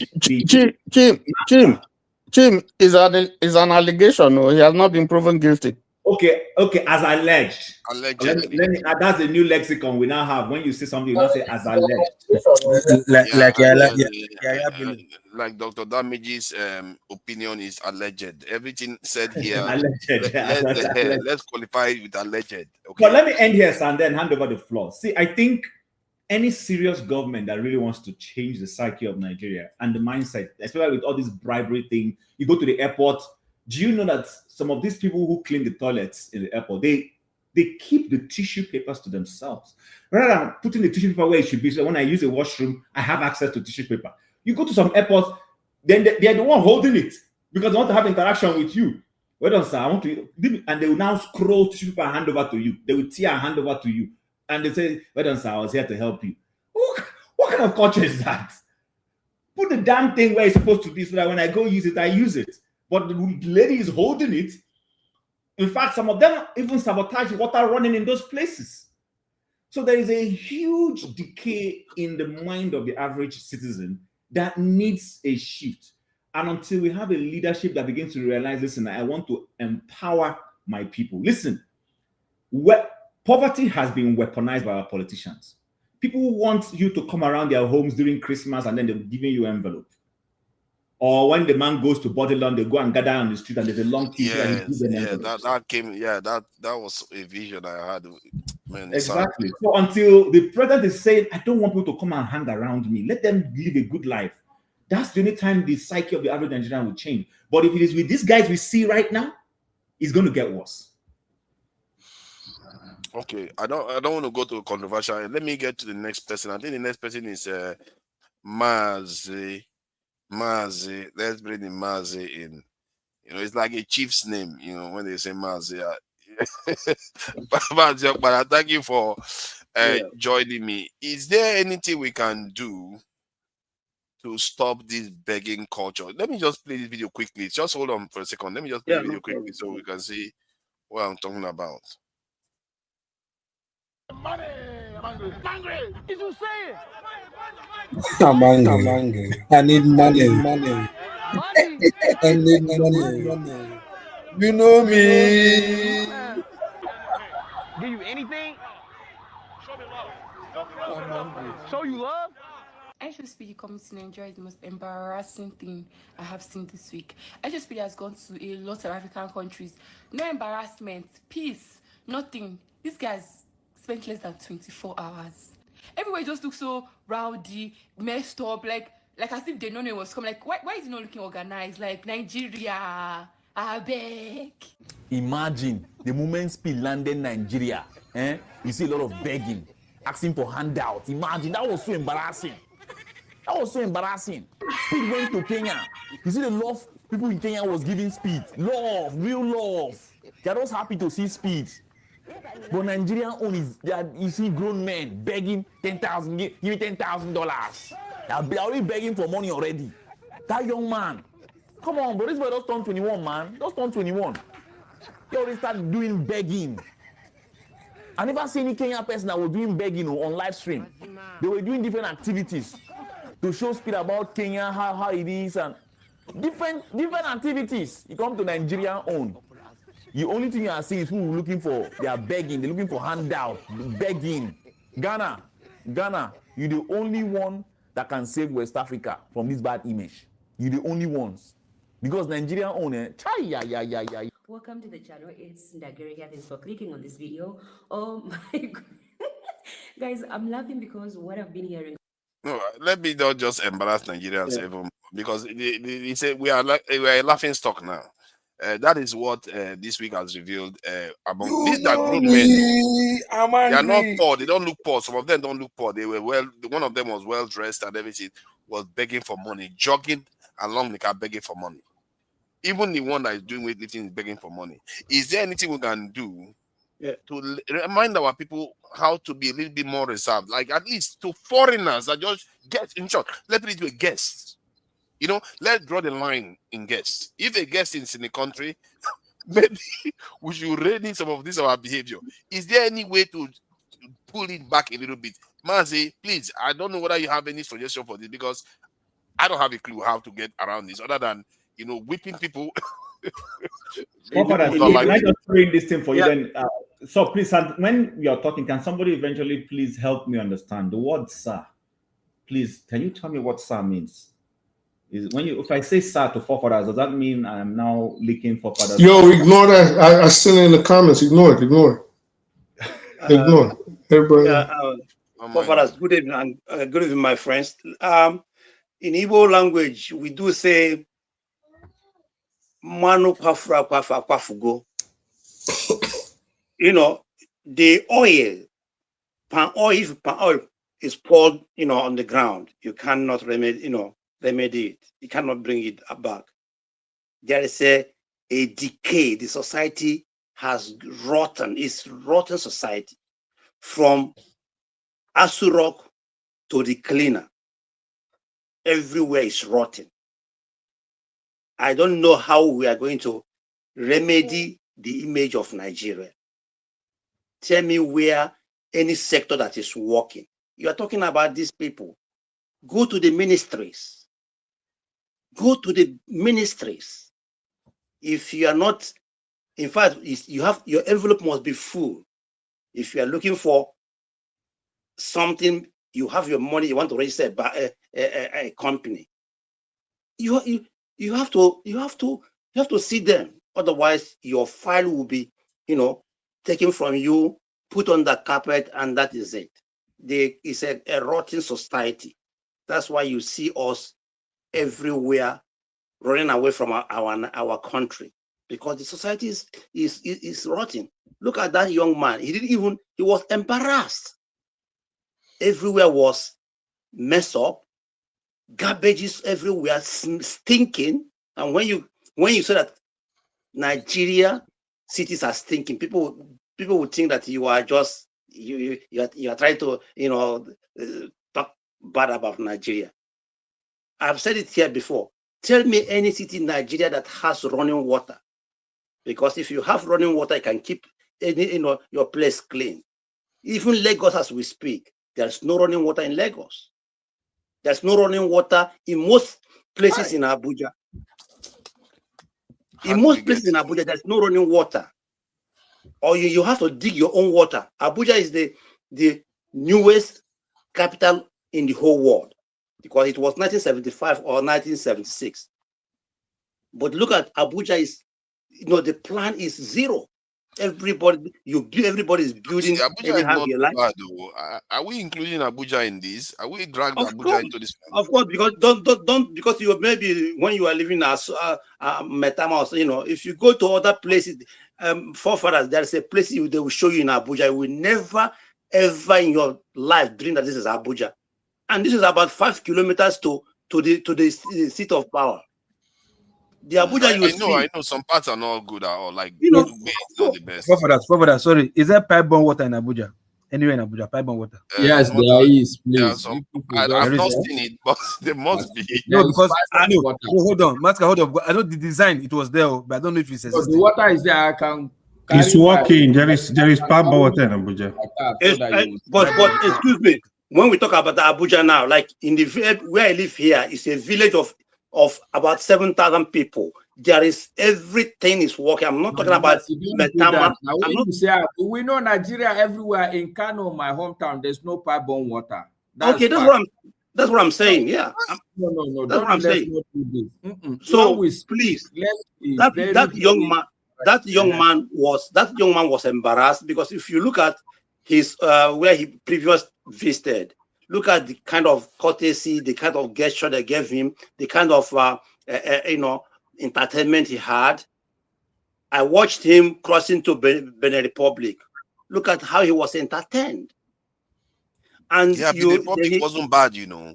I was like, oh my God, look at Benin Republic. Small Benin Republic seems far more organized, neater. Of course. The first 30 minutes of Benin Republic is better than the whole of you visit Nigeria. Look at the roads. Look at the entertainment. Look at everything. Then he was in Lagos. Sorry, but you see why I'm saying they should develop the coastal road. You see that where Benin Republic, where they were doing those things, was the coastal region. That's how it is in many West African countries. It's only Nigeria they didn't do that. That's why I'm supporting this. That's what I mean. Listen, the mistake you are making, forefathers, in Nigeria, it's not about spending money to do the road. It's culture. If there's no maintenance culture, there's the plan for the road. All these towns that we are talking about, there was plan for pipe-borne water. How come there's no city in Nigeria that was not planned to have pipe-borne water? That's even true. The coastal road people are talking about does it So mean that if the internal road is not good? The internal road is good. I'm highlighting it to show how beautiful it is when you develop the coastal region. That area was so maintenance. Maintenance is so beautiful.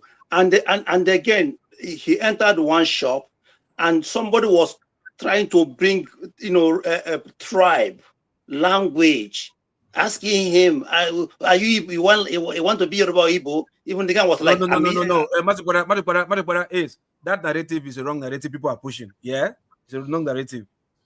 She was just trying to play a game with her. No, people are pushing that narrative that they are forcing her to become Yoruba. But excuse me, the lady asked him the question. Didn't you watch it?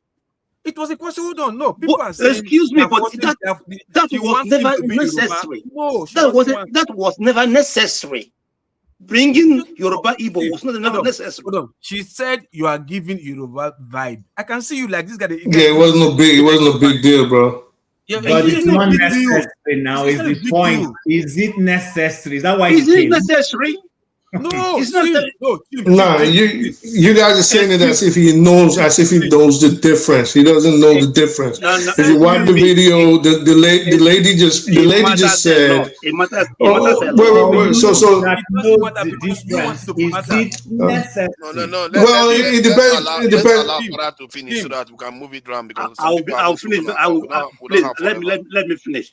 What I'm trying to say, that everything in Nigeria is about tribe, about religion, and ethnicity. And that is what is holding us down today in Nigeria. Because the young man didn't enjoy himself. Lagos was not what he had of Lagos. Everywhere was stinking. There is garbages everywhere on the road, which is everywhere not only in Lagos. Even somebody was showing Abuja how Abuja is littered with garbages. Yesterday I watched Fire Show's brother showing Metama there was no light in the night in Metama in Abuja. The younger brother, Azik Fayoshe, he was showing it. So there is total collapse of governance in Nigeria. People are, everybody's doing what he likes. For example, you know, if you want to curtail this thing from A to Z, from military, from from police, from judiciary. For example, over here, what keeps Obodo Igbo, or let's say, you know, white society, what keeps them, you know, decent is because there is law and order. Police does their job. If you offend, you know, if contravene traffic light, you will be caught. You will be taken to, you know, you will be fined. If you refuse to pay, you will take you go to court, and the court will fine you. So in Nigeria, whereby the police does whatever he likes, the judge, if you go to court, you must bribe judge before you get justice. That is the problem. The problem is even that these two, you know, these two, police department and justice department, that's what makes London different. That's what makes Germany different. That makes, you know, Western world different. And as long as black people, I mean sub-Saharan African, as long as we don't have police system that is not corrupt, judiciary that is not corrupt, we are going nowhere. Because if you commit crime in Nigeria, and if you can be, you know, police will arrest you and you bribe him or her, and you are left, you are gone. That means you can go back and do the same thing again, If you are taken to court, the judge, you give the judge or the lawyer the money, bribe him or her. That is it. You are off of the hook. That is where we have the problem, the society, because there is no law and order. Thank you. Thank you. I appreciate that. Para, nice one. And let me bring in. Let me be sure here. You know, before I go on. I was next, man. Of course. Interference, isn't it? It's you. Yeah, forefathers interference. Yeah. Yeah. All right. Look at that. I pretend as if I didn't see the first part, but it's all right. Of course, you pretend like.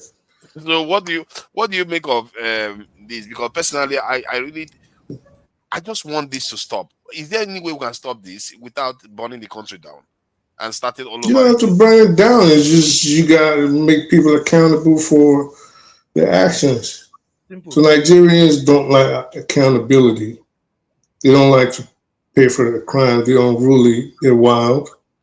And like everybody else has said, if you have a society where people just commit crimes and nobody's paying for it, what do you expect?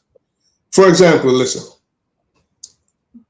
like when Sean came on here, I told him something. I said, why don't Nigerians, you are influential in Nigeria, the very dark man was in his house that day.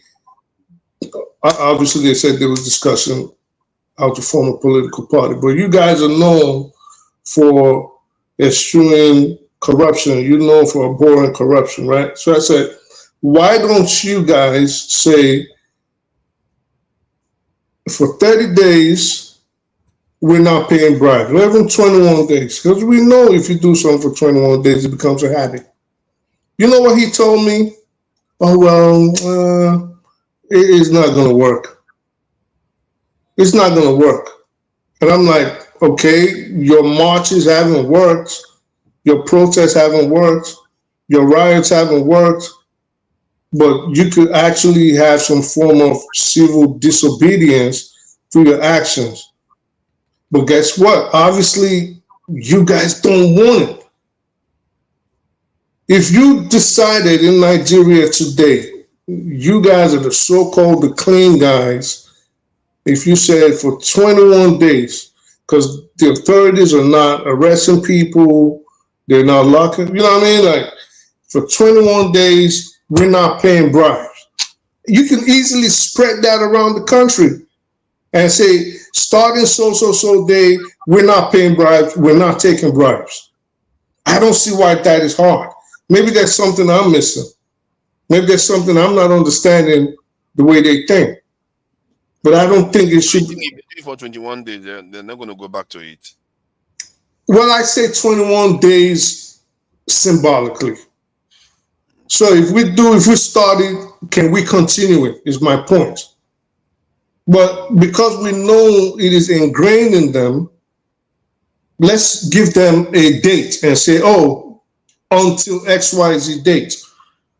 If a lot of people imbibe that, tens of millions of people, I guarantee you from there, it'll be a snowballing effect where people moving forward might be like, no, I'm not giving you no bribe. No, I'm not paying you. I'm not doing, you know what I mean? So I don't know why they don't want to do it. It is, I think it's just then okay, what do you think about this Doge kind of idea where you have somebody that we know is highly reputable, that knows what he's doing, that means well for the country and wants to do the right thing, goes into all these departments and make sure they do what they are supposed to do it, and if they don't do it, he pulls that person out and chucks that person out and replaces them with somebody that has that power that we know that can do that. Can we not find anything like that? basically setting up like a task force, like an undercover unit. Specific task force that is meant. That would be the person that is heading it based on his credibility. Under normal circumstances, that is what Nigeria needs. But well, before I even move forward, Doge is not credible because they didn't even do anything anyway. But the idea, right. The idea seems like something. Yes. Yeah, but that is on.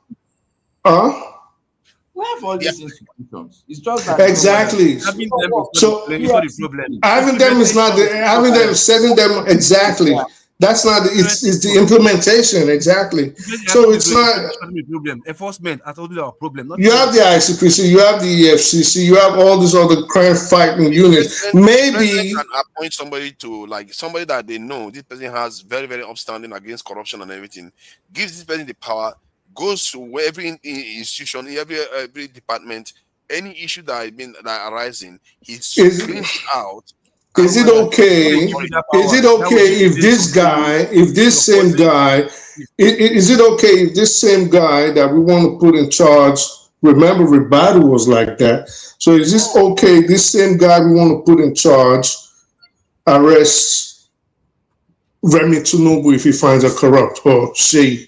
Or his friends, or his family members. This is the conundrum. You know what I mean? So you can do it in such a way that because you know the president is not going to do that if you want to do that. But if you wanted to succeed, you fence the areas. If you want, if you really want such a thing to succeed, then you want to do something that's scandalous. Meaning you want to catch a bigwig and use them as an example for the rest. You will have to. You have to. So that will send a message down that nobody is untouchable. But in Nigeria, are they willing to do that? So it has to be a top-down approach.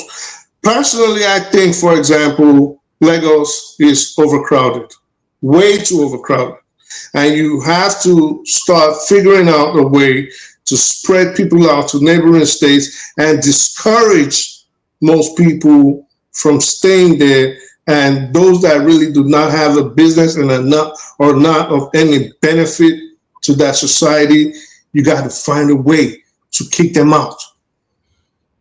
As cruel as it sounds, that is true. I think the truth, that's not possible to be done. I don't know if it's possible, but I think that is what this Lagos as itself needs. It is too overburdened. It's too small. How this is a structural issue that the government can only accomplish when they start doing the right things. Right. People are so for a reason. Right, because I mean, we will agree on that because of, for example, the infrastructure, employment opportunities. We know these things, but at the same time, law enforcement, especially with an expanding population, is very much needed. It is, and it is sorely lacking in Lagos. You know, Lagos was actually built for 5 million people. If the statistics are correct, there's over 30 million people there in a society that it's not up to I think at most 18 million at most, right? Well, we don't know. You saying 18, I heard up to 30. So 18 or 30 million for a place that was built for 5 million. That's a strain, number one, on the infrastructure. That's a strain on social services. In a place where employment is lacking, everything is lacking. So people have to move out. They should gentrify Lagos. Gentrify, not gentrified. You have to obviously kick out the useless elements, because I think a lot of people are not supposed to be there. Then that's gentrification. I don't see anything wrong with that, because if it's going to enable it to function, then they should live on the outskirts or outside Lagos and come back in the neighboring states and things like that. But do that in the UK here too. But in any event, New York, for example, New York used to face the same problems, corruption. Until people like Fiorello, LaGuardia came in. In Chicago, same thing. Elliot Ness came in. Sorry, forefathers. Actually, Lagos is not overcrowded, because if you know Lagos very well, the place that is overcrowded is that, what they call the Motion, all those places. If you know hinterland in Lagos, they're empty. Lagos as which hinterland? Where is hinterland that is empty in Lagos? Lagos is overcrowded. What are you talking about? It's not. Excuse me. Do you know Ikorodu? Do you know Ikorodu? Ikorodu is just empty. From Ikorodu to Imota, I know these places. The master plan. I know these places. They're empty land. Let's pass the mic to Oga Ike. Nowhere in Lagos that is empty. It's not overcrowded. Go to Imota. Go to Ikorodu. It's way crowded. No, listen. We're not saying there's no expanse of land. Okay, can I speak? Hold on. Lack of planning. Oh, we hear you. We're not saying there's no expanse of land. We're not saying there's no land that could be potentially developed into cities, towns, and municipals where people can live. But the master plan for Lagos, as it is right now, for what it was supposed to satisfy, if you go look back to when like Jack Conde was there, it is way overcrowded. Way overcrowded. All the trains they were supposed to have back in the 90s, and they're just starting to have them. And right now they only have 2 lines. So the population is growing, but the city is not expanding as needed. Infrastructures are not being built. We're saying the same thing. There's land, but they don't want to expand it. So that means it is overcrowded. You are talking in terms of land? You can develop it. Yeah. I'm talking about land. There are land now. There's land anywhere on the earth. That's what I'm saying. Lack of planning. No. There's land, yeah. Everybody's not going to speak if we keep talking like this. Let me go to I'm not necessarily for residential. Please let me go to Ike. Then after Ike, I think it is Tony, then Eccentricals, then they support the diaspora voting. Then I'll open it up, because it looks like this is going to take the remaining time reading this subject. Okay, Ike, let me just show you this, because it looks like we as Nigerians, we don't even do our homework. Like, I was quite. Let me just. I'm tired. Interviewer in Africa. This is how it actually went. It's even the most popular lifestyle interviewer in Africa. So how do you feel? 50 million. Yeah. Not 50,000. Okay, 50 billion. Really? Yeah. Really? Happy birthday. How old are you today? 21. Jesus Christ. Idiot. Oh, sorry, when did you start this? When did you start? What? When did you start this year? When did you start?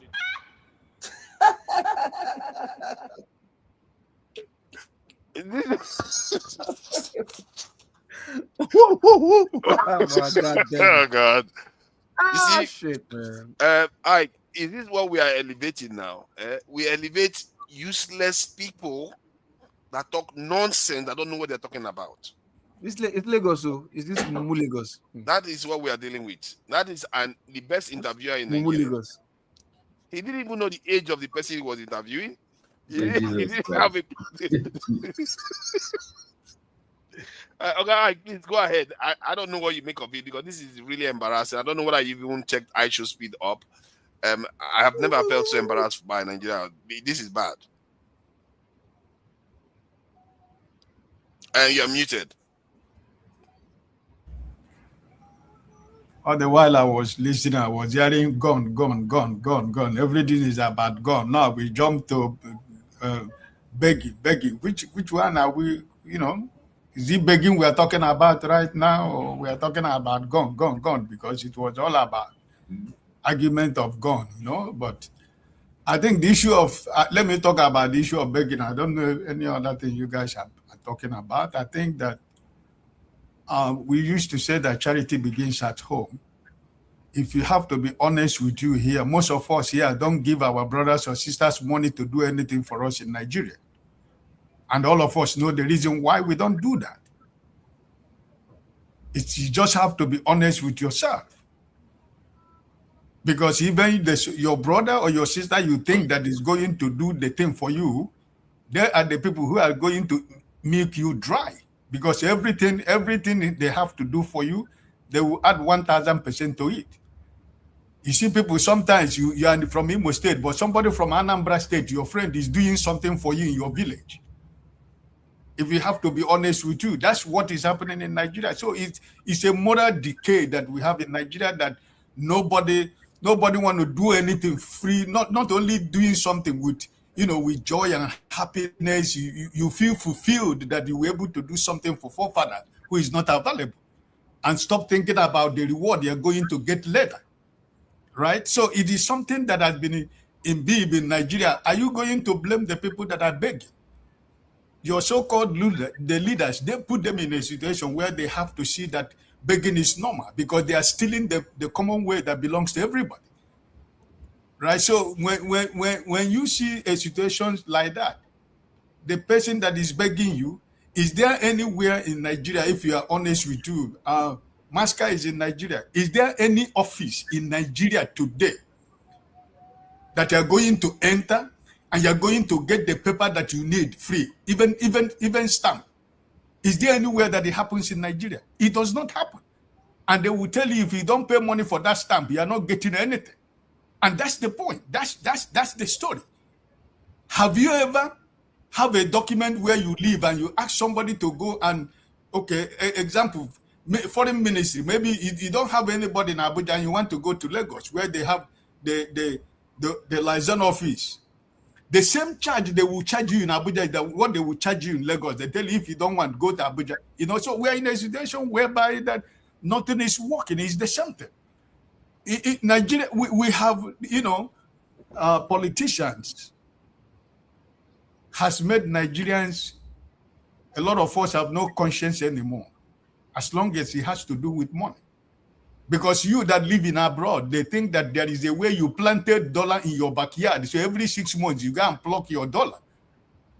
And everybody want to take advantage of that. So the idea of you have a mind to bless somebody has already gone out of Nigeria. And even when you decide to bless somebody in Nigeria, he or she will think that it is his entitlement that you have to do it. There is no more appreciation of trying to bless somebody out of your own heart. Because it's normal. I'm a Christian. The Bible says giving is more profitable for me to receive. And now, if you give now, they think that it is your right that you have to give, right? So it is from your home. Because what we are discussing about what is happening in Lagos, what is happening in your home, your backyard, in your own family also. I just give you an example. Somebody passed away. That my family, everybody has to go. My senior brother, who was supposed to go, was not feeling good. He sent money for transportation, for food, for drink, for everything. He chartered the bus that is going to take the whole people to the place. And I sent money, and I said, this is the way the money will be given. But I said on one condition, because what I'm trying to tell you is the way I do. After bringing all those things, they told my uncle's son that before they will go to that burial, that we have to pay. If we have to give them money before they can go with the bus.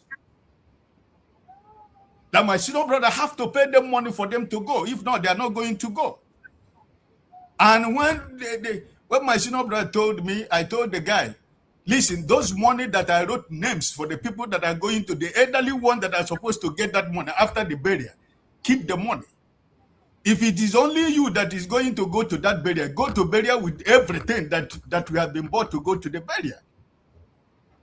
And he ended up, most of the people that were supposed to go did not go because they didn't give them money.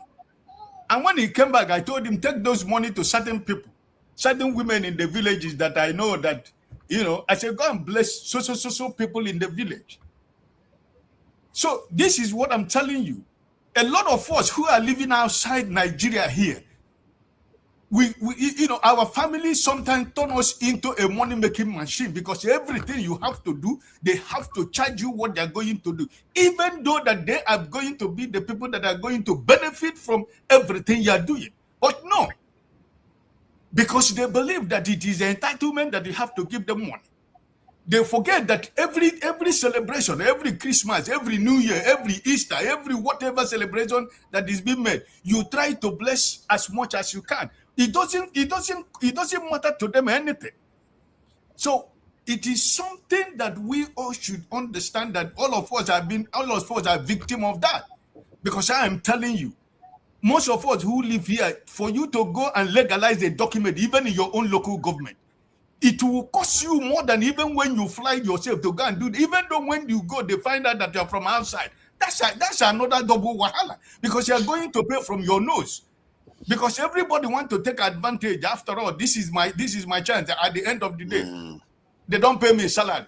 I've been working in the local government for almost 6 months and I have not received my salary. So they see forefathers that somebody go and whisper in the ear somebody of the chairman or secretary, whoever in the local, that guy came from London. Okay, you want to get this paper. They will tell you, they will read so many things for you in order to make sure that they're not thinking about you coming tomorrow to do for another day. That time you came, they want to take everything at once. So it's not a matter of Nigeria is begging. Some of this begging is based on is a kind of people think as if it is a culture something. What is when you're talking about the issue of Lagos, right? But the thing is, this is what I'm trying to say is that the begging has become part of Nigerian society because there is no more, the moral, you know, the morality in our society has gone from family to wherever, you know. So you don't blame people who, when you see people doing certain things, it shouldn't be a surprise to you, because even somebody close to you are doing the same thing with you, but because you are not there, you trust your brother or your sister, or you believe they're doing the right thing, even though you know they're not doing the right thing, but you still got to do it because you are not there. You can't be flying to Nigeria every 3 months or every 6 months, but you still have to do it. But the point is that normally the one that surprised me about this is, I know, like, we do it to ourselves, but this one is a foreigner. He's not even a Nigerian. Charity business at home now. I don't understand. On camera, you were begging him openly on camera. I'm not sure I've seen anything if like you that do it before. to yourself as a culture, you cannot change when you go to outsider. I don't understand you. You know, you would think when something you do inside your family, you do when a stranger walks in, you reserve it. You feel a little bit reserved because that's how you is. Father's question for you: How is that different from a minister who is discussing with investors who want to come and invest their money, and the minister is asking them what they will offer? What's the difference just at a high level? If a minister, that's regular. That's regular. If a minister who's he's not saying that it's different. He's saying that the whole country has a problem. Is offering something. You can. That's pure bribe. This one is. They are not offering anything. But it's money. You are demanding something. It's not. What is different between bribe and begging? It's the same thing. You are exchanging value. You are trying to speak big grammar. Because, like Chief said, a minister who is supposed to do a project of about 100 million is asking you that they have to add 50 million on top of it. Is he not begging? And he will tell you, if you don't give me this, I have another person who is going to do that job for me at that price. That is why he's not begging. That is exchange of what value. is it? But this one is exchanging nothing. But for example, in Lagos, 90 people who live in Lagos. I lived in Lagos for 18 years. Most people who live in Lagos, everybody behave like Abure, you know, because it's just part of Lagos. And nobody drops anything for you free in Lagos. You got to give something. And if you don't give something, he will take that thing back to where he bring it. So it's just kind of a culture that is in Lagos that everybody behave the same way, right? So, but I believe that, I'm not saying that it's a good thing that it has to happen, but just this simple example that Jim gave you, that's the problem we have, because it's from the top. And also in your own family, it's happening to you. How many of us, there are so many Nigerians with so many ugly stories that you are giving your brother money to build a house for you. He's using the money to build that house on his own name. And some people will travel home, discover that the house he built was not on his name. We have seen so many ugly and sad stories. Nigerians' ethics, we've lost ethics. It's like at the bottom. It doesn't exist. So and they go this to is the church all the point. time. Those people in the street who are telling the guy, give them 1,000, 10,000, 10 million, all this, they don't see it as anything. They see it as part of life. They see it, he has that money and they got to give it to them. You know, so my brother, it's just... I've entered the bus. So in the bus, you know, when you pay, you give money and then you get change. And the passenger was expecting change. The conductor kept saying, I don't have change, hold on. Somehow the passenger got down and forgot the change and walked away. He forgot. Do you know what the conductor said at the end of the day? He says, Oluwa Shefumi. Do you know what that means? That this is like a blessing God has done for him. God done for me. God done for me now. That's a pro. So my brother, I don't know. You know, when I was growing up, Nigeria was bad, but this level, they've gone on a different level now. Because we refuse to do something about it initially. Really there's no punishment for any illness. Maybe we shouldn't be lamenting it. How do we stop this now? Because personally, I'm thinking that we need a kind of why, war against indisciplined behavior. You gotta bring shame back. People are shameless. They're shameless. Let me give you a quick story. Something that happened to me in Nigeria one time. I'm going to a meeting, someone I just knew. I'm driving early in the morning. I gotta go close to them. You know what I mean? So I see him on the bike. He turns around. He sees me. We lock eyes. He turns around. He stops me. I stop him. I'm thinking he's going to ask me for money. He looks in the car, says my shoe. He's telling us let's exchange shoes. And he's not refusing to go. He's like, I should give him. I'm looking at his shoe like, how am I going to wear this into a meeting? I'm saying, listen, don't worry about it. When I come back, you can call me. I'm going to give it to you. Nah. He was insistent. I had to drive off. Then he went around telling people that I was rude and you know what I mean. But they have no shame, no shame. There's no shame. There's no shame to extent of how much they'll bet. They have no dignity, no pride, no shame. That's what you're saying. Man, God help us. God help us. I think he just needs somebody that is willing to, according to who said that maybe his family member will have to be. You are the one that said the interference that family members should be fair game if you really want to clean the system, because you need a kind of dog system. I'm sure there are Nigerians with a high level of integrity out there that will do anything to make sure people, lawbreakers, rule breakers, pay for what they are doing. You need someone like that to go from each department, keep eating all these crazies, and set an example. 2-3 months, but you see that sometimes first, you still have to surround yourself with like minds, or else if you are there 1 month. Yes, you have to now. You have to have full authority. And first of all, have the police, have the judges, the lawyers, and have the prisons ready, because they will be just build them ready and I'm coming through. And when I'm coming through, just know you are going down. If I catch you, they need to just go build a prison in the middle of a crocodile infested place. No, I'm serious. Spend like 50,000. So you're not going to escape. If you escape, you're going to get eaten by the crocodiles. Okay, and as time goes on, we keep building it. But all those touts awaiting trial, all of them, you just start bundling them up and throwing them there and leaving them there, and forgetting them there. You got to clean up the society, and the ones that don't leave, they're going to run away when they hear about what's going on. That would be against human rights. And No.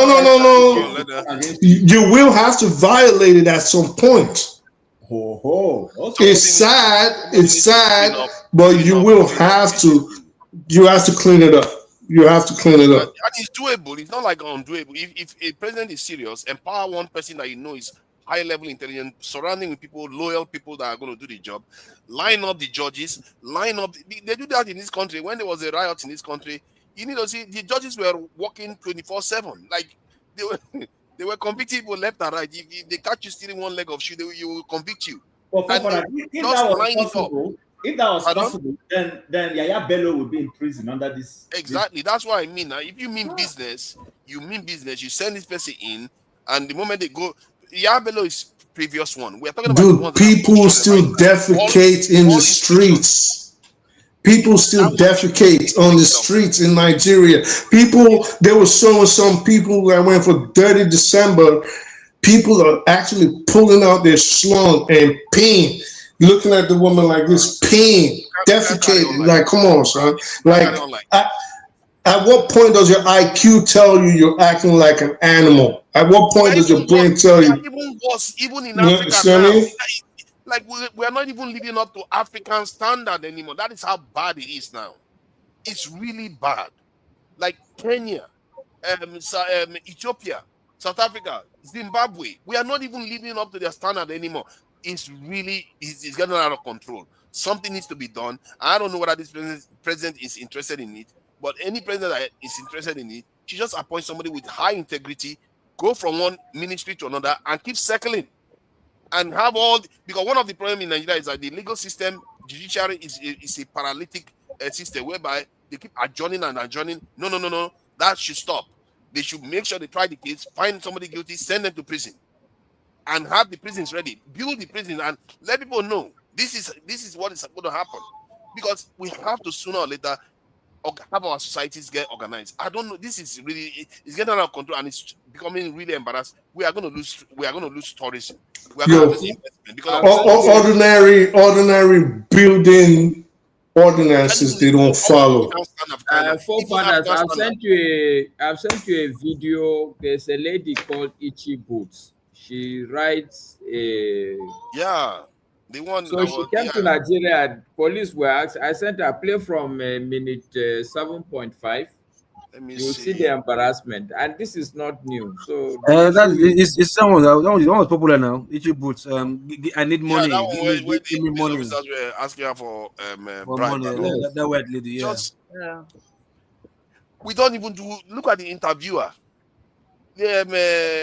Pella is trying to cloud. This thing they call clouds, catching crews. The culture, the young people, I feel sorry for them, but the only hope they have is that they can change. It's just so. That one, I'm not even angry with for that incident because for me it's just like, what is his educational background? Nothing. What is it like? Why did it not happen anywhere else in Africa? Why is it only Nigeria all the time? Because we clap on nuisance, we reward nuisance. You understand? Because there are too many nuisances in that Lagos. That on a very good day, if not for this, this country has gone to the dogs. No, but this Lagos is just too it's just too much. It's just like it's just on your face. Other states this thing you are saying now, this thing you are saying is the major problem in this country. When something starts, people will ignore it. Exactly. No, not exactly. You are saying that he's the one now in Lagos. I'm saying that this is everywhere. No. See, no, my brother. The thing is this, I'm not saying that if you don't start sorry, we don't have a lot of time. We need to go to Tony so that we can get to you because people keep coming in and people are not finishing. Nah, John Abba hasn't spoken. Yeah, because I'm taking people out. Everybody, let me go and sleep at least. Yeah, thank you for joining us and sharing your own experience. I have to say this is a problem. It's solvable. It's solvable. It's not like we are saying our politicians can solve everything, but this one they can deal with this one if they mean business. I don't see why they can't keep their streets clean. They can't tell people to stop dropping rubbish all over the place or poo-pooing outside constantly. It's like, what is this? Build this in toilets for people to go and use, and if they mess it up, you send them to guard room or whatever you need to do. Man, somebody needs to do something about it. We cannot carry on like this. We can't even. We're not meeting African standard. This is bad. We can't even meet African standard anymore. Let me throw you a joke before Tony comes in. The former chairman of PDP, Obulafo, went abroad with a select number of the selected. I got this news from somebody, popular person, Fumi Yanda. So they went to Austria, and they went. You know the way it is here that every gas station has a washroom on the highway. So they went in, they saw the beauty. He was the PDP chairman then. You know what he came out and said? He said, "What is wrong with us in Nigeria?" You guys find the joke in that. This is somebody who was close to government. He didn't know why people started laughing. Then he caught himself in the joke and said, he realized what he said. He said, "What is wrong with us?" The point I'm making is we have people who travel abroad. We have people who travel abroad in high level, come back and can't implement the basics of the things they see in the nations they go on holiday for. Scary. It's scary. I find that mysterious. Even in the Nigerian embassy, they will tell you to go and in the UK, they will tell you to go and get postal order. I was like, who uses postal order? We in 1975, but they will make you go and do it. And those same people that ambassador there, well, you once lived in the West, he knows how the system works, and he will still subject his people to that low-level existence. Man, our people, I don't know what is wrong with us. It's really weird. Like what you just said just now, somebody in government is complaining about the same people in Nigeria. Forget that he actually has power to do something about it. What's the government today? So, Tony, I don't know what to make of this, because I think there are times when you hear about your country is underdeveloped, you feel embarrassed. 419, you feel embarrassed, your leader is sleeping, and all kinds of rubbish. But this one, what makes it pain more is that the next generation have now taken this on. Not just the honorary next generation, the diaspora next generation. We're talking about Black Americans, Caribbean, Brazilians, not to mention all the other people watching. Young people have seen Nigeria and said, you know what, maybe I should speed left Nigeria not to embarrass Nigeria even more. Like before it gets out of control, because the damage will be repairable. Imagine if something stays 2 days and something else happens. So how do we truly remedy this try to be as practical as possible? Because I think you know Nigeria to an extent. How do we remedy this situation we are in? Have our streets be clean? Have our people not just go and start begging unknown human beings, strangers' money? How do we remedy this? It has to stop. Thank you, Fathers. Greetings, everybody. This is a very, very important discussion, and I think it's very, very instructive what we're talking about here and relevant. I listened to Mazi Opara, Ike, and I also heard part of what Chim said, and Masker. You see, Professor Wole Soyinka said years ago that this is a wasted generation. He didn't go deep to expatiate what he meant by that. But I think when you look at the discussion today, what we're saying, I think it becomes very clear what he's saying. Late Professor Chinua Achebe also wrote a book. One of the books, There Was a Country, apparently referring to Nigeria. I think that Nigeria is gone. There's total decay.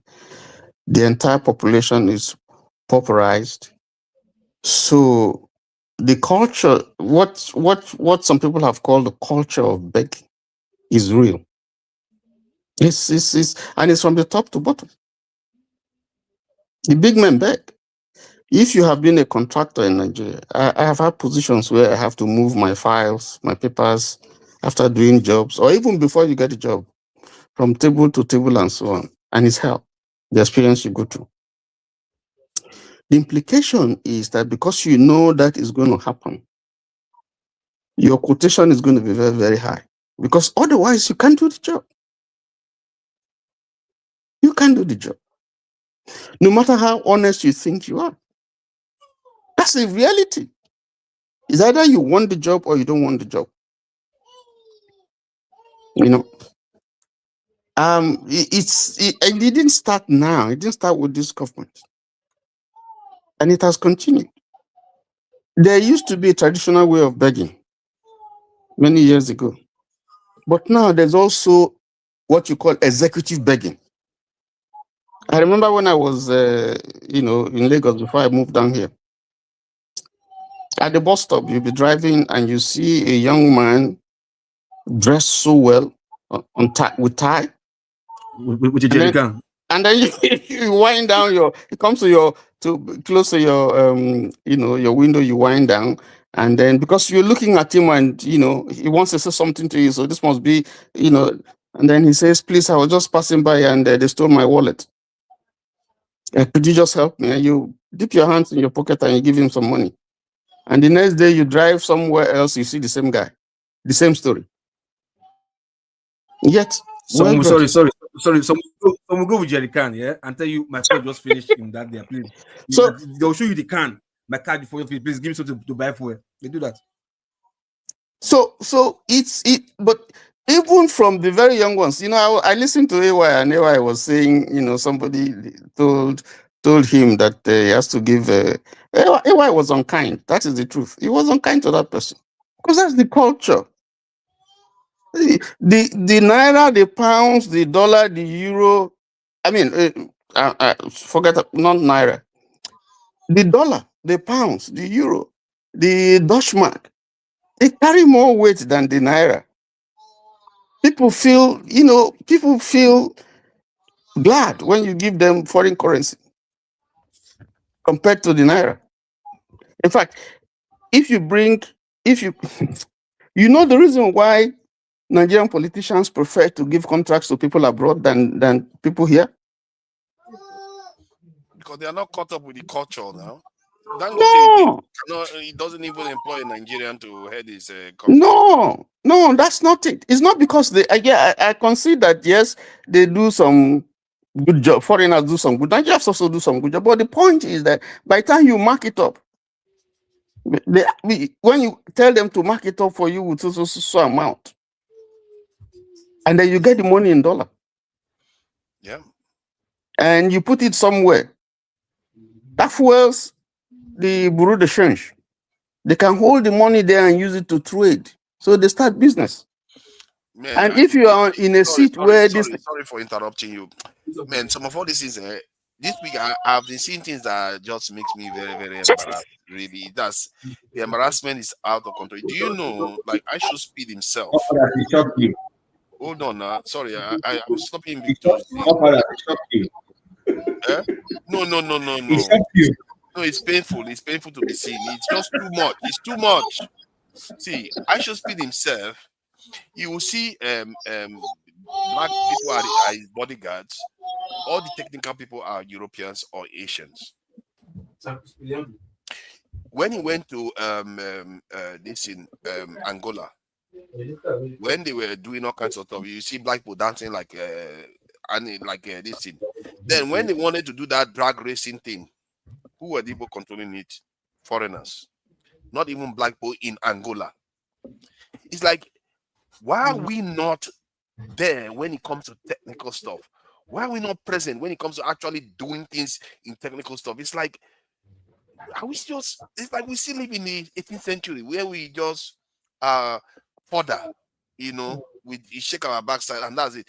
I really find that very, very disturbing when I see it, and I see it almost everywhere, including with ISO speed, including within Nigeria. And you see that even Dangote doesn't even employ Nigerian, which is this refinery, because why we say we have graduates? Why are we not there? Why don't you see a Nigerian heading a technical company and running competently? Well, Tony, let me share your time with you. I don't think I have time to have my own section. I'm feeling a little sleepy here, and the thing that he said is actually part of what I wanted to talk about. Right? I want you guys to look up PISA ranking by OECD. Right? And that's why anytime I come here, I always talk about education, the importance of science education. Right? If you look at a pizza ranking, Nigeria, it's like not even there. They're not there in any ranking. And pizza ranking, lead to economic like countries with low ranking, right? Have like increased poverty and have economic stagnation, right? This has to do with the expenditure in education and the salaries of teachers, right? And of course, the living quality of living, right? The living condition. Here it says the high rankings suggest that the education system is producing graduates who are well prepared to meet the demands of the economy. Also, which can lead to higher productivity and innovation, right? So, that's the problem here. If you don't invest in education, you're not going to meet in the 21st century. You're not going to meet the demand, the economic demand of today. You know what I'm saying? That's where our focus needs to be on, not on locking people up. Like people suggesting here, building more prisons. There has to be focus on education, on investment on education. That's what we need to do. That's what we need to champion, right? That's the solution. It's right here. Go look up PISA ranking, PISA ranking by OECD. Asia. I agree with you on that. Asia. Some of them are not educational. Asian countries like Malaysia. Driving that car. It's just skills that he gained. I don't think he was even educated in terms of that. No, I'm not talking about the drag car. I'm using your point to kind of make a general point here. I agree with you on that. Countries like Malaysia, Asian countries they rank higher in PISA ranking. They are going to be global leaders in the future. Africans is not there. We're not there. So this is something that we need to do something about. We need to do something about this, right? If you look at a ranking for Nigerian universities, right? You have a University of Benin, I think, and it's a University of Ibadan or University of Benin and University of Lagos. They rank pretty high, right? In terms of teacher quality, I think it's Bangkok University rank pretty higher, but when it comes to research, they rank pretty low compared to like the top 11 universities in Nigeria, right? So and those universities. Like is it Bangkok University or Babcock University? Are Babcock, yeah. They're pretty expensive. They're pretty expensive. I have a friend in Nigeria, right? She's budgeting almost 12 million naira to put her kid in the school. That's like the first term payment, like paying for admission and everything.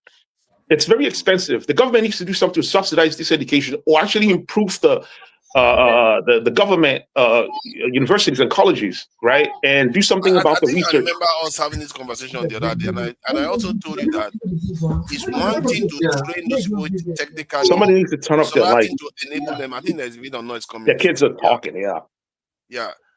It's another thing to give them the industry that they are going to actually practice it. Otherwise, they're just training them to go and work for people again. I mean, the thing is, have lost a hope in educating our people.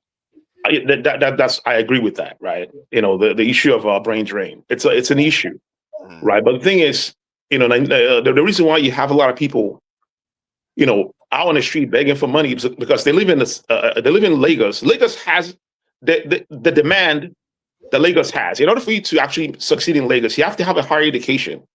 That's a fact. In order for you to succeed in Lagos, most of those guys don't have higher education and they're stuck in limbo.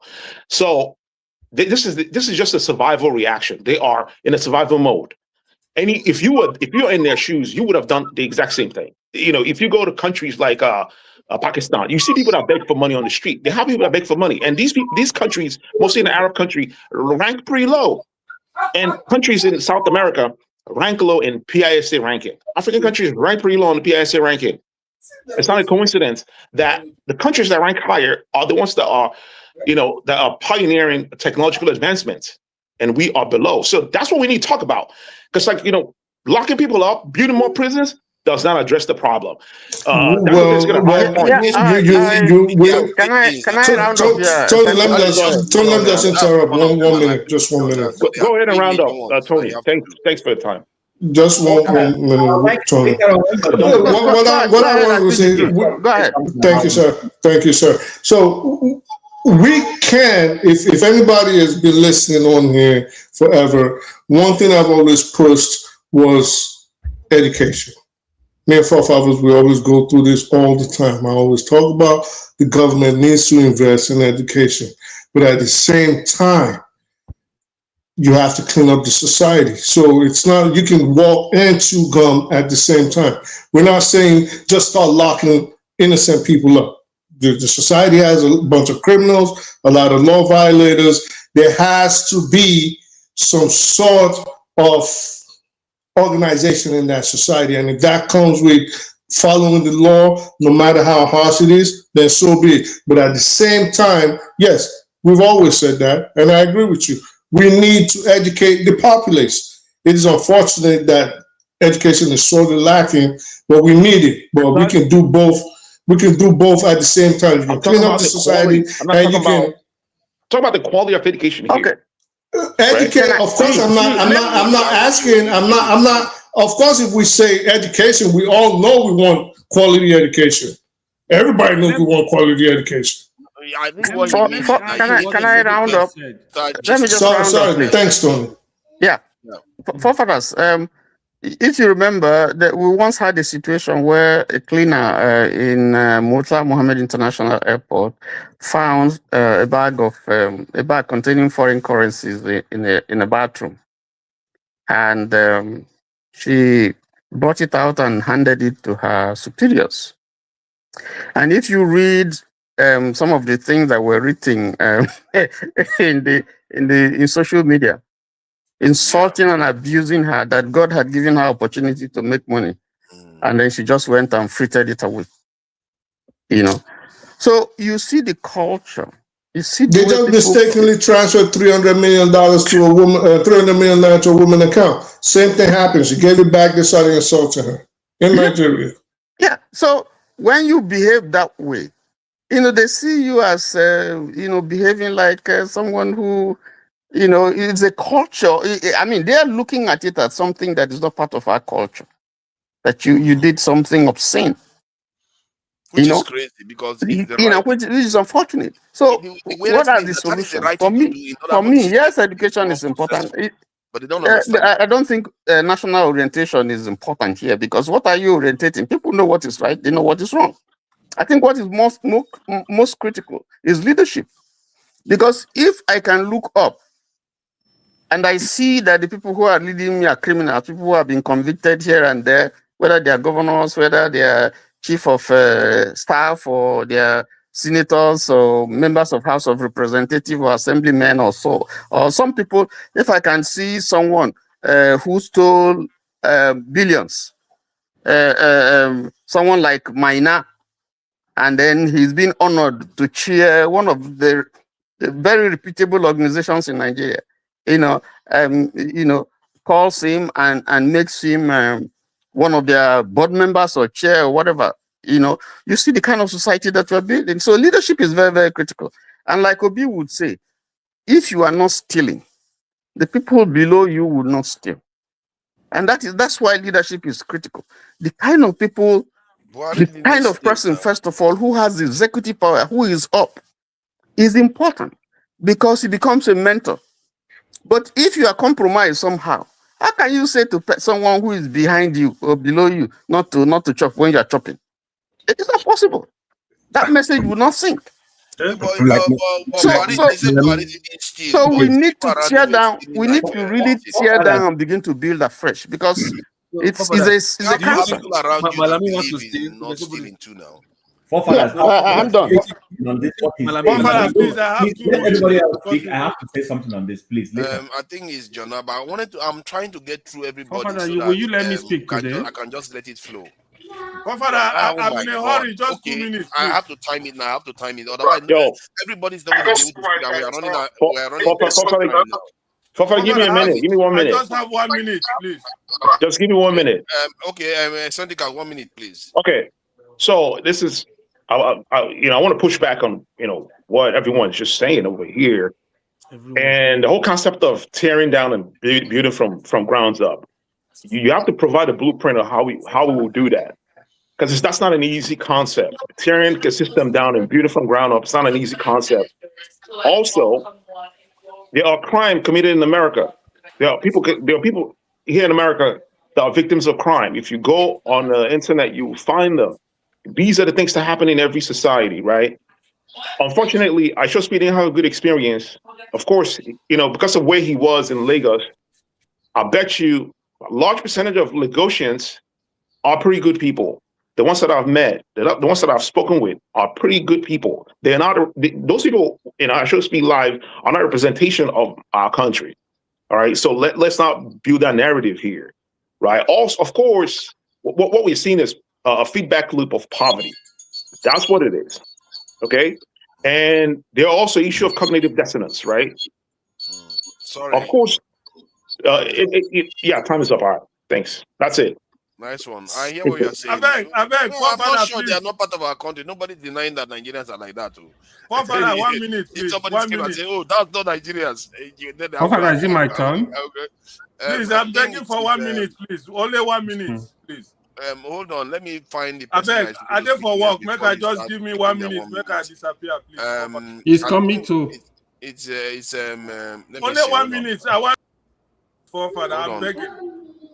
Yeah, hold on. I'm just I think begging it's you Jonaba. guys. Jonaba is supposed to speak though. Okay, Jonaba, what do you make of it? Should he have 1 minute? Jonaba, because make him give me 1 minute. Jonaba came after me now. Before that, so was here before me. Loco, my brother, I beg. 1 minute, I beg. Loco, be bad person now. You can speak. No, I just return. You can speak. Give him 1 minute, please. 1 minute. Only 1 minute. I won't pass 1 minute. Strictly 1 minute. Okay, should I go? Yes, please. Okay, my brother, thank you for giving me this 1 minute. I've been laughing my head off, enjoying waiting at the talk, especially the last guy we just talk now. He was trying to speak American English, telling us that he met very good people in Nigeria and whatever, we shouldn't paint Nigeria with one brush. Forefathers and brothers and sisters, you see, these are the type of people where we say, the way he speaks, you know he's not a Nigerian, first of all.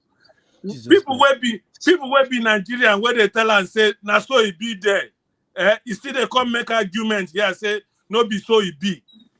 And you see the problem where they get sometimes for that our country. And lastly, let me just leave you guys with this. All the things we wanna talk here today, nobody brings solution how we go end that. Only brother Tony, now talk. So Obi say something. The solution now we don't give you now. Revolution or recolonization, make people can't help that country. Bye no. Help. I thought he has got something good to say. Can I say something? Why do you? Why suddenly you burst into the conversation? Because you have a colonization. I'd like to say something big. Please, I would love to go. Yeah, I think between Jonaba it's and local, but I would like local to give diaspora, me. yeah. Local cannot go before me, never. Talk, Jonaba, talk now. It's not. I think it's supposed to be Loco's turn. To be fair, so Loco. Okay. Jonaba. No, Jonaba Maga. No, give Jonaba Maga. Oh, me self, I be your guy after Jonaba. So nice, Loco is so nice. Jonaba, I don't know why this is not staying in the middle. It's going to jump off again. Look at that. doesn't want you there. Why did you keep jumping away? Your connection seems to be causing it. So the two people by. Advertise them is all right. So Jonaba, we are struggling to meet African standard now. This is bad, isn't it? What are we going to do? Can you share maybe briefly your experience, then solutions, please? And I will time you 4 minutes at most, because we don't have a lot of time anymore. So the issue, can you hear me though? Good evening, yes, everybody. Yes, loud and clear. Okay. You talking about everybody have become Bambiala, talking everybody because exactly Bambiala. That's what came to my mind. Bambiala. Hey, that's exactly what came to mind. And I didn't want to tie it to the north, but I was thinking, hey, is there something that is filtering down south? Is that a cultural thing where, you know how in the north they say the rich people, they are very, how do I put it, like charity to the poor people a lot. I feel like maybe there's an element of that because Tinubu does it in Lagos. That seems to have crept into the behavior of these so-called Western people now. That is not present in almost any other country in Africa. I didn't see it in even Egypt. Egyptians, they like to beg money a lot, but when they beg money, they are offering you a service. They are telling you, buy this for me, buy this cloth for me, buy this hat for me, buy this jewelry for me. That's how they do it. They don't just come and say, give me money, give me money, give me money. That's what our people are doing. Have you ever seen anything like this before? I've not seen anything like this, but in my own time, I've never seen it. No country. Bamiala has been there for a long time. The only thing is that you guys from the south used to demonize the north one, approach one. But they're all there. They're in Lagos. They're in every part of Nigeria. The only thing when you guys dress in your beautiful attire, then it become like your own begging is sophisticated. And so it's about sophistication. Your own you beg as educated people, and this straight on the street. So beggar is beggar, but you guys just make it Bamiala become a northern thing. Everybody is a Bamiala in Nigeria. So I say that. Uh, I don't, when I only one thing that always make my blood pressure go up. When you guys go to be say that the top is the person you're on top, you are not stealing the bottom, not. Or be that one election on stealing more than your election being rigged again. I don't understand that we set our standards so low that we do not see anything wrong. Then we say, oh, sin is not a sin, or sin is less a sin when it's this person that committed it. That is the lowest thing you guys will bring here all the time, talk about to be. If it will be our savior or is the standard that we have to look into our politicians, then we are going nowhere. That's not true. It's not differently from these people. It's just like he's a smooth talker. Just like those pastors that are going after people's wife and people's children, and they will dress in a beautiful way and this being hypocrite. The same word they are using is the same thing that are doing. Just a projector. Who they are is what they say the other person is. So we have to do more, even on the media platform. That we have to raise the standard. Oh, what we are setting, the bar is too low. I was having a conversation with a young lady, and she was very furious. She said that it's the West that are making Nigeria. Nigeria is this. It was so much is so much low standard, and we think there is a savior out there that is coming to save us. When we have a true leader who knows how to work things, who can see beyond the current situation and see afar off. There is a visit that in the scripture that say, as far as your eye can see, you will have it. What we are seeing now is too short. It's too short. We are very short-sighted in our vision for our country. We need a leader that will come and clean this up. And we should not be measuring anybody that is there. It is like a northern family that you guys attached to us here, but it's all right. People have been talking for, I don't It's talk a so shame. It's a much, shame. but then I really wish I could do longer let's raise the because standard. Thank you. That's okay. Thank you. yeah. Anyway, Thank you for let's that. raise our That standard. Bambiala Thank thing you. that you thought about, that's what I thought about. I think somebody on the chat is saying that they were begging him in other countries. Yes, people beg like people that are poor like Bambiala, poor people. The people that are begging are not Bambiala. This one they are saying bless me. Like these were already are okay. They were wearing clothes, normal people, jogging, strong men. Give me money. There's a difference there. I've never seen anything like that. They are not offering any value. They are not saying, come and buy this. Let me clean your windshield. Nothing. Just give me money. I've never seen that before. In Egypt, they do the same thing, but they are trying to sell you a service. They're not just saying, give me money. I don't know. Babiala is a different one where you see somebody is blind or disabled. They go and beg money. Yes, I've seen that one in many countries, or various places. But this type where you see able men just going around asking people for money, and sometimes even the person offers you money, you reject it. I've never seen that one too. You are free money. Nigeria will never cease to surprise me. Let me see. Who is next? Oh yeah, diaspora. Please go ahead and welcome. Hello. And anytime you want to say something, you are free to say whatever you need to say as per the rules of the platform. Welcome. So diaspora voting. What do you make of this? Because man, I'm quite embarrassed because now it's not only the world that is embarrassing us. Africa is also we are not even meeting the standard of Africa.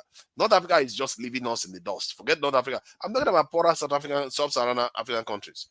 We can't even compete with them.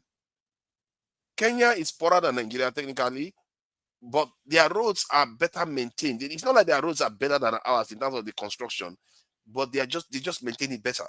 Their people they have more dignity. Look at, oh God, I don't know where to start. Please tell me, how can we get ourselves out of this mess? Anyways, hello everybody. I hope you're all doing okay and here I'm happy. First in first. There's no punishment for bad behavior in Nigeria. First, that's just the original number one.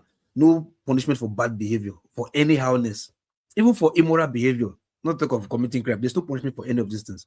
Because if there is, definitely everybody has, no matter how dumb you are, there's this psychology that will tell you, is man, not for a couple, they'll get you down. If you do any, you see any. You understand? But there's something like that in Nigeria. You can do any and still put your chest that nothing's going to happen. And truly, nothing will happen. And the way the mind was, it pushed you to dare you to do something else again and again and again.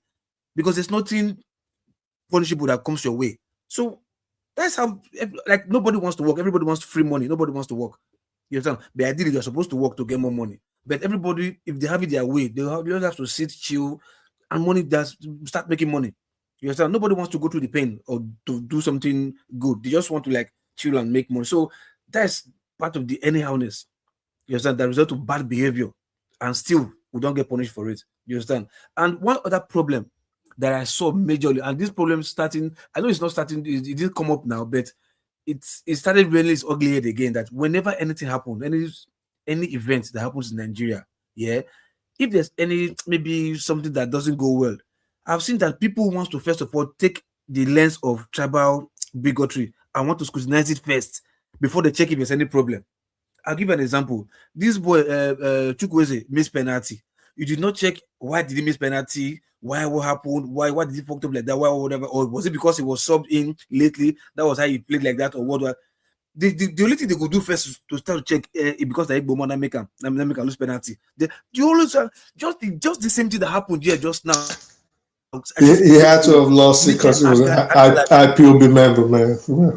And then the next match, Kajuru lost, and they said it was a Yoruba man. Do you understand? So okay, look at the one I should speed. Nike Adgale, this woman that struggled years and years and put African culture in the workplace. You understand? I should speed went there. You understand? Before whatever the woman said, like, oh, you are giving me a Yoruba vibe. I can't like you right now. Forefathers, they've called you many tribes because you give them different vibe. Yeah, the woman simply said, you are giving me Yoruba vibe. Not because like she can also say, you give me Aboki vibe, you give me Una Bros vibe. It can be anything. You understand? But people want to like this type of lens first. Why must she say that? The boy says an Igbo. How did the boy know it's an Igbo? The boy might have friends who are just being artists or whatever. Like, oh, I'm looking like Igbo man. I grab like Igbo. I'm thick like Igbo. I'm smart or fast like Igbo. It might just get that vibe and say, oh, why not Igbo? Why not Igbo? You might say, okay, no problem. And first, the boy that was teaching him how to dance, that boy, his name is Uche. It's an Igbo boy.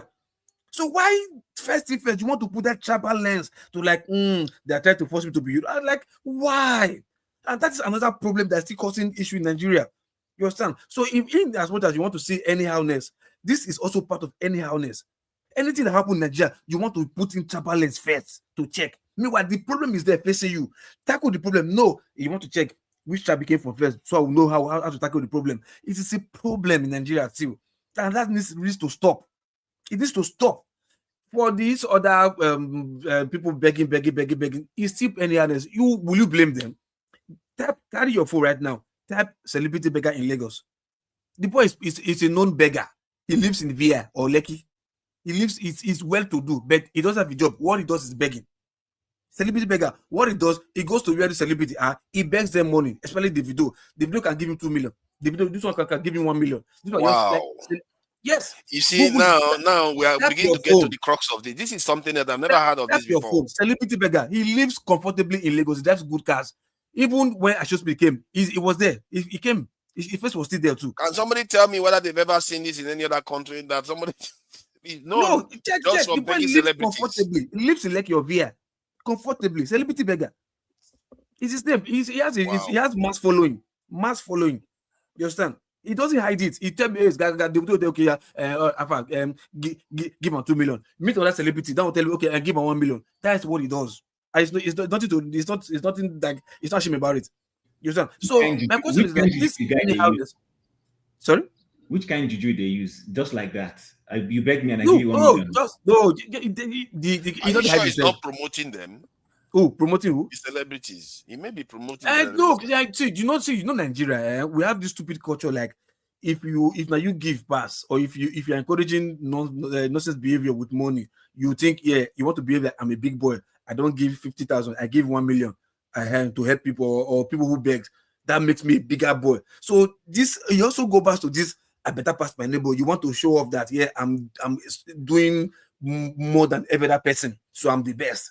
Always want to better pass my neighbor. Hence we have this comparison. This one fan versus this one fan, who is better? Like the same thing with Fela and Whiskey. Like trying to compare just because I better pass. What is our problem? What is our problem? This Fela and Whiskey now, it's just because both of them are from the same region. Trust me, they would have put travel lens to check because it's Yoruba boy. They would have done it. I know my people. Stupid anyhowness. And they get rewarded for it, and nobody calls them out because it happens in Lagos. Because that's why I said this Lagos, because because they get maybe and this internet of thing like mass following and they make money. Everybody wants to become social media content creator because they think there's money there, and you do nonsense, you have mass following, and nobody calls you out. Thank you. This has to stop. It's a culture that if we are not careful, it will even be worse than what we see in Asho Speed. You understand? Imagine somebody, that one that is saying, how do you do? Woo, woo, woo. So you don't know the meaning of back in your language. How do you do? Woo, woo, woo. And you just people and go as I get. He has mass following. What is that non-entity? What is it known for? To call women who hook up women, carry them online and turn around big ass. It's massive. It's massive and be shaking ass up and down. That's what it does. And you call that one that now human being is supposed to be that person. That human being is supposed to be that kind of person. But tomorrow now, that guy will still be moving somewhere. You see police go see they stay in bank. They do bounce and follow on. They do all the follow on. Wow. So in fact, look, things to be look, Nigeria, they got to just openly, the way China is doing it now, like if you don't have business in speaking on anything, if you speak to her, you go to jail. I think that's to come in Nigeria. That's interesting. If you don't have business in doing anything, if you are seeing there online, because what you don't know is look, when the generation whereby what people see, that's what shapes them, not by what they think or what they hear. Now it's what they see on TV and shapes them. So we should be careful out there what they show on this TV because look, you know they hear bell. The bell is up now, loco. Oh, I don't know. I didn't know if I was time. I didn't know if I was time now. Oh no, he gone there more than 2 minutes ago. He shot no, like four parrot eggs before. The point you made is a very, very important point because he may come across as being funny, during how they are checking with the tribal. But it's true. It's a very, very serious point that you are making actually. Because I see that in Nigeria all the time. Like when I should speed, the next day nothing happened. No, somebody just brought a poster that I should speed. They showed the poster. I should speed it like is injured. They said attack I should speed. It's like it turns out that it was completely fabricated. It's like why would anybody do that? I will saw one guy from the Southeast. He has a channel from Southeast to you. He does more Southeast stuff. You understand? There was a place when Ashes was driving. He just mistakenly used his sleep. Raised his sleep like because he was tired or whatever. Just like next thing they started putting narrative. The boy said Lagos is smelling. He said Lagos is smelling. He said Lagos is smelling. They was like, what? And this boy is from South to State definitely. So he just want to also put that stereotype in Yoruba narrative that Lagos is smelling. Just to throw a shot. So man, look, god damn it. Yeah, and Southeasterners, when you are the one doing it, they don't do that. That's what I said. I said it here some time ago. Every time people that are complaining from the Southeast, the first to jump online to go and complain about it. I said this some time ago. I think it was last year.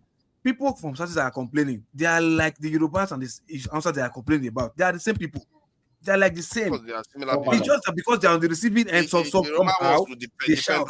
They are the same people. Trust me, they are the same. I know them. Father, sorry, I wanted to say something. Unless you want to give the lady the slot to speak first, but I wanted to say something. She wants to speak. She can take it. She can speak anytime. Okay. I just want to know. Sorry, she can put up her hand now to speak now if you want. I'll put up my hand, please. Loco, not today. Thank you. So I want to. Which not today now? I just say if you want to speak, you can put up your hand. Who shall be not today? I don't understand you. I beg, just calm down. Calm your nerves, please. Stay in your lane.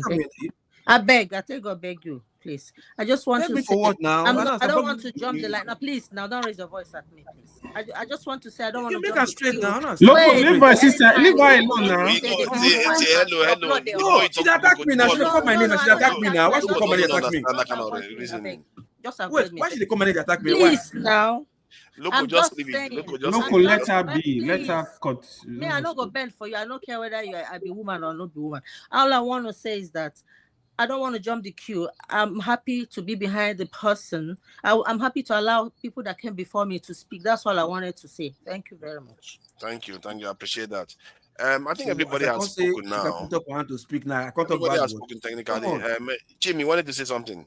Yes, sorry. Thanks if you just give me. So, it is in respect to, because we've been giving solutions. I don't think since we started talking here, many of us have given solutions. We talked about the National Orientation Commission and how that helped in the military era. Let me just add one thing. You see, I think when it comes to Nigeria's challenges, one of the things that I believe we're overlooking is our politics. Politics, economy, education, science and tech, and everything is in that order. If we don't get the politics right, the economy will not be right. It's a fact. If you go read series of books or follow people, you will discover that the politics, for every politics that the economy flows from, there is always a class of people who get power. And when they get that power and play their politics now influences the economy of the nation. Listen, let's take, and I don't intentionally pick on Tinubu, but let's use him as a case in point since we're having this conversation. This man has an idea of how he wants to play politics. It is a prependal politics he plays. It's a politics that is dependent on subserviency. He brings his cronies around him. He does this all the time. And then they have a plan on how they want to marshal the economy, sometimes selfishly for their own interest. They want to create, because every political system wants to create its own economic stooges. Any big man, who, even Donald Trump in the US, who is president, he's creating economy for some people. We tend to overlook this and we're myopic about it. So for some of the things we want to change, for the person saying education, listen, if the political interest is not to educate the people, they will not get to that educational angle. If the idea is to make sure the people are subservient, you won't also give them that education. But if you have a leadership who brings, and the whole idea is we want to mass liberate our people.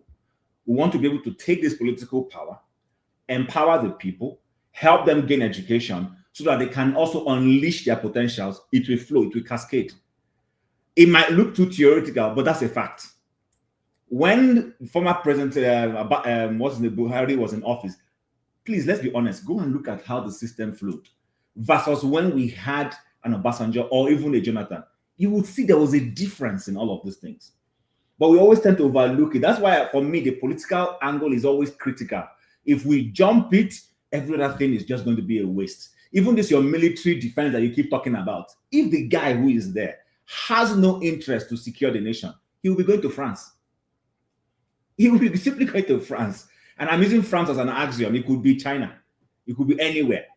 But once you get that politics right, the person has an agenda. Because there is nobody coming to office that doesn't have an agenda. The whole question is, what is this agenda? Is the agenda for the good, greater good of the people? Or you want to create a class of your own people? Like we see. That's why when, people get into office, you start seeing all sorts of tax system. And those things are geared. This tax system this man is bringing, he always had that in mind. It's part of his political agenda. So for me, I will advocate that Nigerians, come 2027, look very well. Anyone you don't like his politics, likely his economic programs are going to be inimical to the people vis-a-vis the educational system. But if this politics is good, you can say that's fairly okay for the system, then before you know it, even the economic system and the educational system, it will just cascade into all of those things. It's simple logic, but sometimes we skip it. Nobody wakes up Yeah, go ahead and say what you want to say. Yeah, the thing about the politics is that we have so many different type of politics around the world. And when I talk about security, you see, like Boris Yeltsin was doing exactly what you are saying. He had very bad politics. All he did was run to Washington, drunk, begging for money constantly. But because they had security, when Putin came in, he had something to build from. Immediately within 4 years, he turned the country around. I witnessed this happen. He turned the country that they were calling a third-rate country. They were calling it Russia a third-rate country when Putin and Yeltsin was there. They have videos of Clinton laughing at Yeltsin when he was making his speech. It was like a joke. The mafia was running the country, but because security was already in place, the security is like a knife or a gun. You already have them. Whether the person is using it or not, the person that will have common sense, the moment they show up, that country is back. But if you don't have it, you're going to go to hell to get it. Let me use a little example. Why do you think? Tell me why it would be in the man who is in office now's interest to remove touts. Aren't touts part of the instrument he uses to get to office and to accomplish his political goals? That's what I find puzzling. They don't need touts. But that's the point I'm making. That's his politics. So because it's his politics, he can't educate those people to do better. He wants them to stay in that frame where he can always call on them to accomplish his objectives. Use them for his bid. That's the point. So, and why I'm saying this for those who are saying, "Oh, educate mass." A leader who has no interest in your children cannot mass educate them, because that's not his interest. But somebody who is telling you, "Listen, let's have a good politics," likely would want to train your children. It's a simple Jim, though, have you ever seen a Nigerian, like when you're having all this conversation, that is not interested in having Nigerians educated? A lot of them now. No, you mean no, hold on. Let me take the one Nigerians like on this panel. If you ask everybody on this panel, they want Nigerians to be educated. That's what we're saying until we get to the office and we see it. Exactly. That's the thing. Why did they transform to something else? Okay, good. So listen, I'm going to take the man Awolowo because at least we can relate with that. His politics was that he wanted his people to be, enlightened.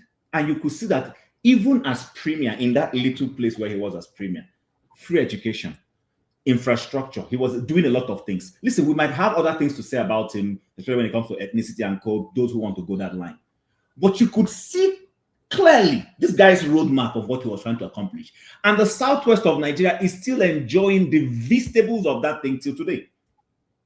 But the one who is in Aso Rock now, right now, let's take his Lagos. What was his educational policy in Lagos State? What was his educational policy in Lagos State? Everything he did in Lagos State was to entrench himself and his family so that he can consolidate. That's the point I'm making, and that's his politics. His politics is to subjugate people. Listen, forget all these things you see. That is his politics. And your politics will showcase in the economy. You're only creating a few people who benefit. You're creating a few people who are educated. The whole idea is when I finish my son, my daughter, my wife, everything. Listen, open your eyes, it's clear. The thing is we live in denial a lot, most of the time. But when a man has a good politics, it will showcase in the education. It's just, you can't give what you don't have. And that's why for this man to say you're going to come to office and then you get good people to run a Doge, no, it's not going to happen. Will he submit himself to Doge himself? He won't. You could defend some areas because there is this other school of thought that says you can even get bad leaders to do the right thing if you have the right kind of followers and the right kind of people surrounding him. You can get them to do the right thing. So it's a feedback loop. I agree with you on your point. And regarding this education thing, when we were talking about technological revolution, I wanted to add that when I put technological revolution on mine, that includes education and industry. We always talk about education, we don't talk about the industry. Because if you don't build the industry, you're just giving them to other people to go and work for other people. That's what I see happening in Nigeria all the time. But that's the point now. So take, for instance, I know every time I say this, people, like, when somebody was saying that Lagos is congested, why wouldn't Lagos be congested? When there's no clear-cut program or plan to ensure that the place does not hold everything. I'm not against Lagos State. But But I'm simply saying there are some basic things government would have done to ensure that this one place is not saturated with everything. With almost everything. Yeah. Everything is there. Listen, brotherly, seaport is a national asset that includes national security. Seaport. So why don't you, Port Harcourt is only allowed for oil and gas. Put these things very well. Let there be a competition, and then you will see how the whole place will bloom. But when you force everyone to go through Lagos Seaport, Badagry Seaport, the one that they have built in Ekpe, or is it Lekki or whatever, you are forcing one place to carry more than it can carry.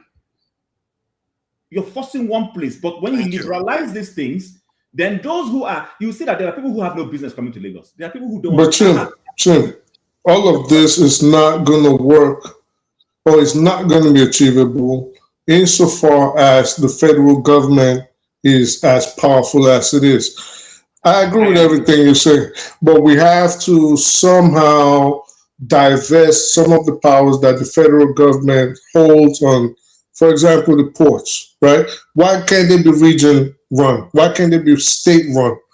You get what I'm saying? I speak the truth. Those things can still be in the exclusive federal list. And we have somebody to say, even though it's on the exclusive federal list, the seaport in Port Harcourt still belongs to the federal government. Liberalize it, let it work. I know people who live in Ibadan who don't want to live in Lagos. I have a friend who, she was living in Ibadan, coming to Lagos every day to work. Monday, she comes to Lagos to work. Friday, as she's leaving, she's going back to Ibadan. And I asked her why. She said she can't stand Lagos. This is not an Igbo person. This is somebody who grew up in Ibadan. And she said she will never leave Ibadan for any good reason. The responsibility of the federal government is just too much. I think at some point, we have to break the country back down into regions and let each person take care and develop. That competition you've been harping on will only come if I work my ground, and the oil in the Niger Delta or the groundnut pyramids in the north does not have to pay for someone else. You get what I'm saying? So whatever we own, whatever we can manufacture, whatever we can sell, whatever we can produce, we use it for our people, and then we pay taxes to the federal government. But this situation where the federal government, 4 states take care of the remaining 32 states, it's just not fair. You see what I'm saying? Like 4 or 5 states take care of the remaining states, and everybody else is just insolvent. And every quarter they run to Abuja and they say, "Oh, where's my money? Where's the money you want to give me?" You know what I mean? Like, we can't keep doing that. We keep doing that, we're not going to develop. Thank you. Fafara, are you going to let me speak today, or no? I wanted to bring I should wait till tomorrow morning. We round up because we have to be rounding up. The time is on our side. Let Ayo speak, please. Then. Yeah, please. Yeah, go ahead. Hello, and thank you. Is it not Ayo's turn? No, just say what. AY. You said it's my turn now. Yeah. Thank you, my sister. Okay. Yeah. I actually love what Chim was discussing, especially the seaport aspect of it. Also, what Bubumre said as regard the regionalize this country. I've been saying it. What I see with Nigerian leaders, they are not actually interested in developing the country. This is just the honest truth. The intention is not good at all. Like what as Estatrica has also said, as regard the education, we used to have research institutions that are really good. UI, they had very good professors. I'm sure a lot of them must have died by now. OAU had very good professors, solid. We have SOCA had some very good professors. Honestly, UNIBE had some very good professors. ABU has some very... Right now, I can tell you, a lot of them are gone. There is a problem. If we want to... I think where the problem is, we have people that are not interested in solving the problem. Because I think that should be the first thing. If we are interested in solving the problem, the solutions will come. The honest truth, yeah, people were gonna say, yeah, state are they are federated unit, but I think for Nigeria to develop very fast, and we have to regionalize this country.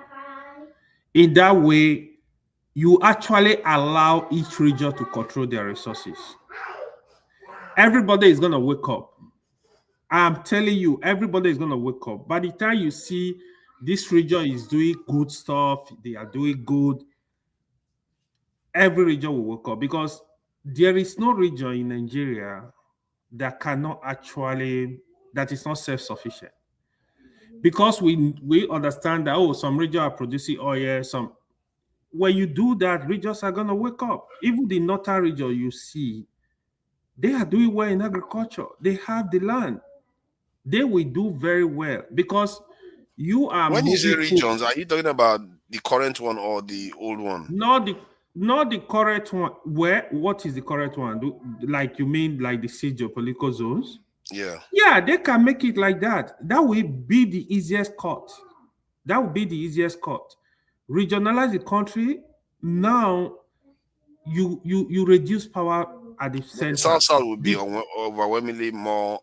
Will be it's not like that. See, no, South will have to be divided into two. Ask yourself, who's going to lead those regions? Who are the leaders of those regions? What are you talking about? So it's a question. I'm just asking.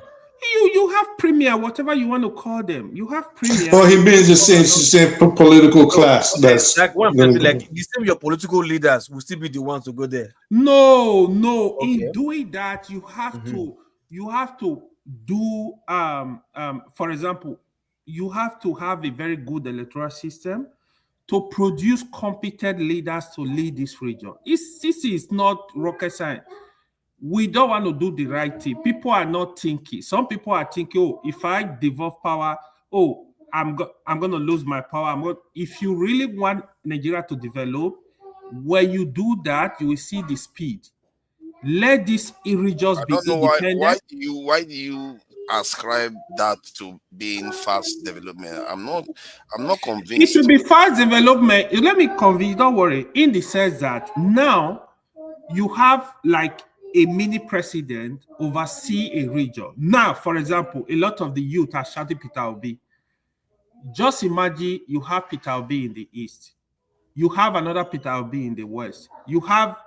Just think of it. If you give power to Peter Obi, but they always have their timeline. Like Peter Obi had his timeline as a governor.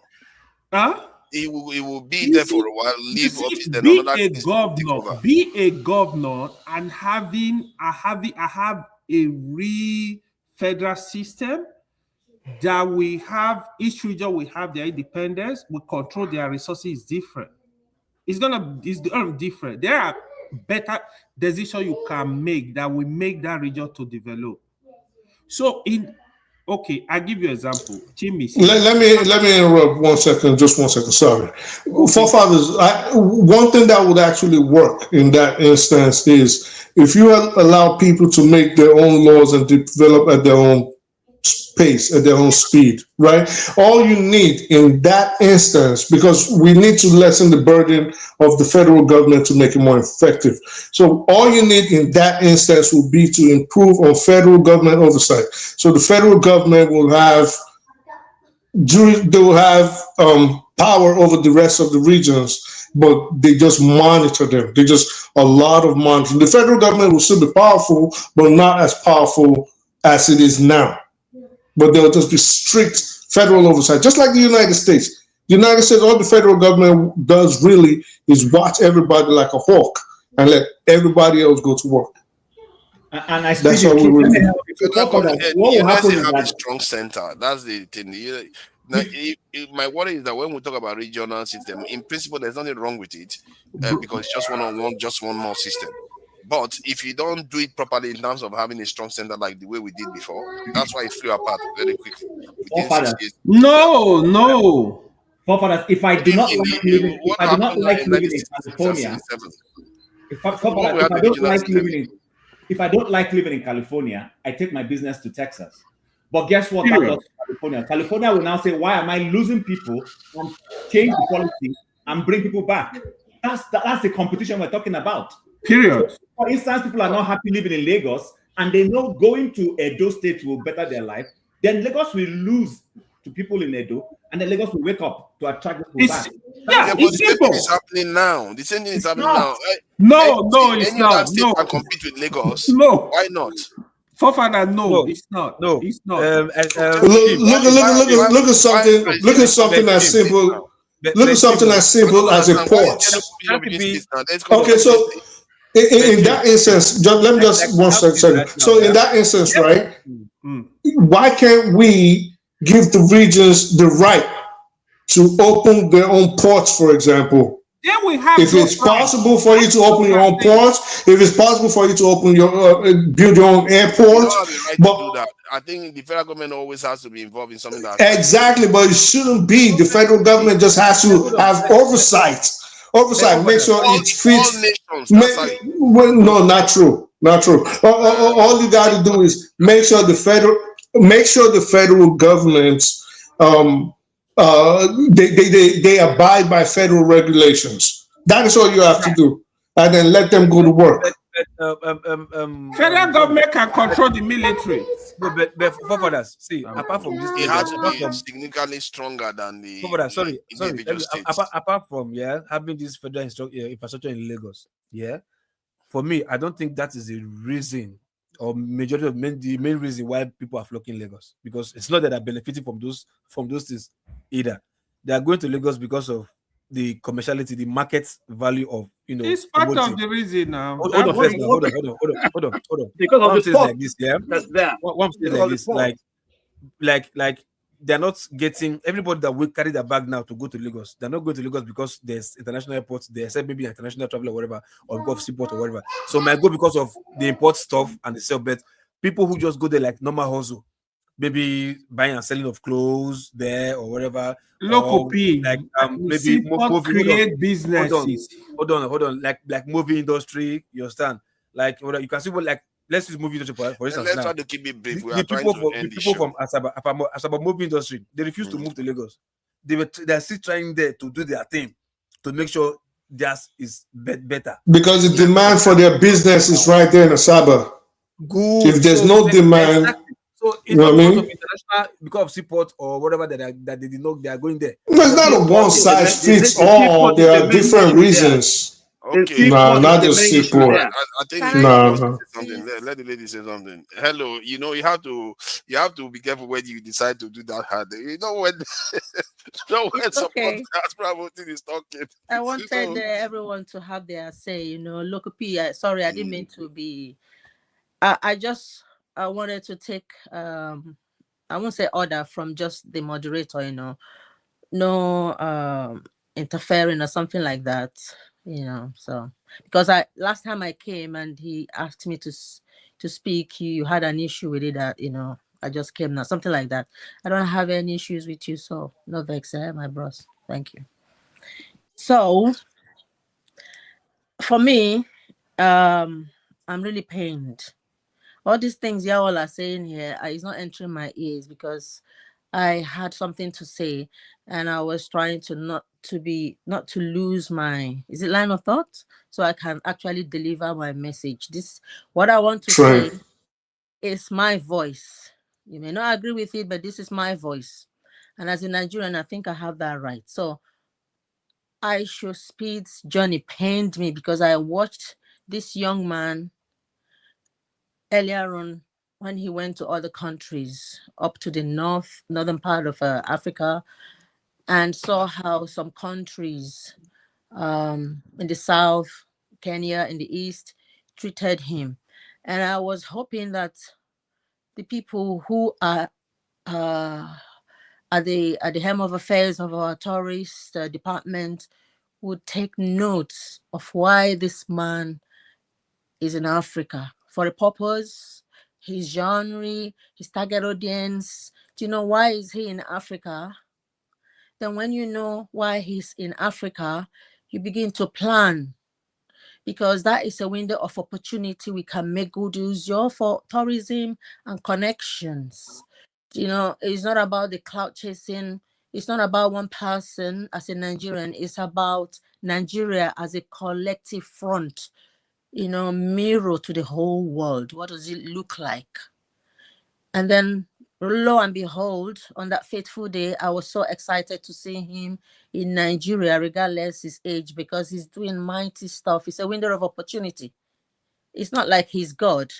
But imagine if 50 million people could see your front door that is worthy for business, for tourism, and then it spreads, word of mouth and stuff like that. It is good opportunity. We may look at it as is nothing, but it was a good opportunity for us to kind of begin to redeem our image internationally. Do you know what I mean? I'm wondering, getting there, how did he land? Knowing that he the kind of a streamer he is, he indulges in locals, in histories, things to showcase the African heritage and culture. It's not about how popular you are, how much money you have, how much muscles. If you have muscles, maybe traditionally, are you a traditional fighter?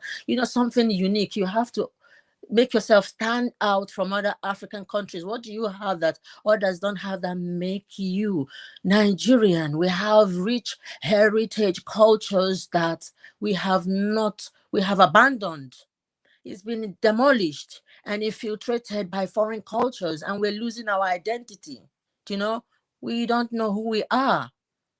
If we are lost, then how are we going to start to say Arewa go, Biafra go, and then, like I have said, a house with a crack cannot stand. If the foundation is faulty, it ain't gonna stand. If the mindset is corrupt and thwarted, it cannot produce any good fruit. So what would make us, what do we learn from this? It looks small, but it is big. Experience is the best teacher. Now we have to learn from this, not by bantering to defend our what's happened or blaming the boy. Some people say is Pella, is all that. Pella is a product of Nigeria. You see, what was that guy saying? I am strong or whatever. Can't you see? You know me. I'm angry. And stuff like that. So those are products of Nigerians. Hold on. Let's do this. Let's see this guy. Let's just see one more time, because this guy could have been big. Maybe this actually would have worked with him, but he just ruined the entire thing himself because he was charismatic. My friend is too much. Can you see? My strength is my superpower.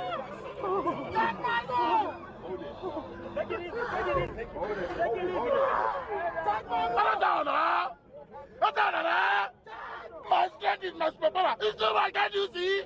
I can see it now. Yes. I can see it. Can you see? His strength is his power. Yes. You strong as hell. Yes. He's strong as fuck. Yes. I see it. Yes. You the one. Yes. You're strong as your power. Yes. You are the strongest man in Nigeria. Yes. You so buff. Yes. I like your muscles. Yes. I love you so much. Thank you so much. Oh my God, you so strong. So yeah, that was was iconic, I have to say, amongst his trips. But Nigeria did Nigeria, I guess. So like I was saying, like I said before, I've been saying it, we have papers that don't mirror laws, because when you have a constitution you've written and then someone breaks it, there is no consequences. Will that be called a law? No, to me, because if you write something in agreement, as long as you don't, you don't carry it out when people break those agreements and there is consequences, or there are consequences regarding what is written, then it's a dysfunctional society. So how can something good from a dysfunctional society that are not united, divided by many other things, ethnic bigotry, religious bigotry, and all that? So now, didn't the Nigerian government, I know they have bigger fishes to fry, they may think, but this is important, or someone, what are the structures in place to get to know that someone like Ash, they've known that he's coming? Why wasn't things planned? Why was it so disorganized? All those whys and whys. If there are no solutions to all these problems, we aren't going nowhere. Even if when we divide all the confederation, the same governments we have now, we will still get in other small governments that we're going to the Biafra, the Arrow, and this, because the mindset is corrupt. Corruption has taken root inside us, and we have to change our mindset. All those our cultural heritages that we have destroyed, we need to begin to, build them up, learn from this. Why Lagos? Is Lagos the only state in Nigeria? When people are saying tribalism, I understand it. Normally, I see things as a whole with a different kind of eyes, but I do believe a lot of tribalism play a huge majority of roles that is making Nigeria not to move forward. If we can't see and say that, we are lying. Tribalism is embedded in a lot of things in Nigeria that is holding it to the ground. Even if you say let's divide the country today, tribalistically is not going to work as well. People are still going to find a way to make it tribal and all that. It was lovely he went to Antinika's shop. That's the only place, or one of the places he went to, that I was really proud, because it's cultural. It's beautiful.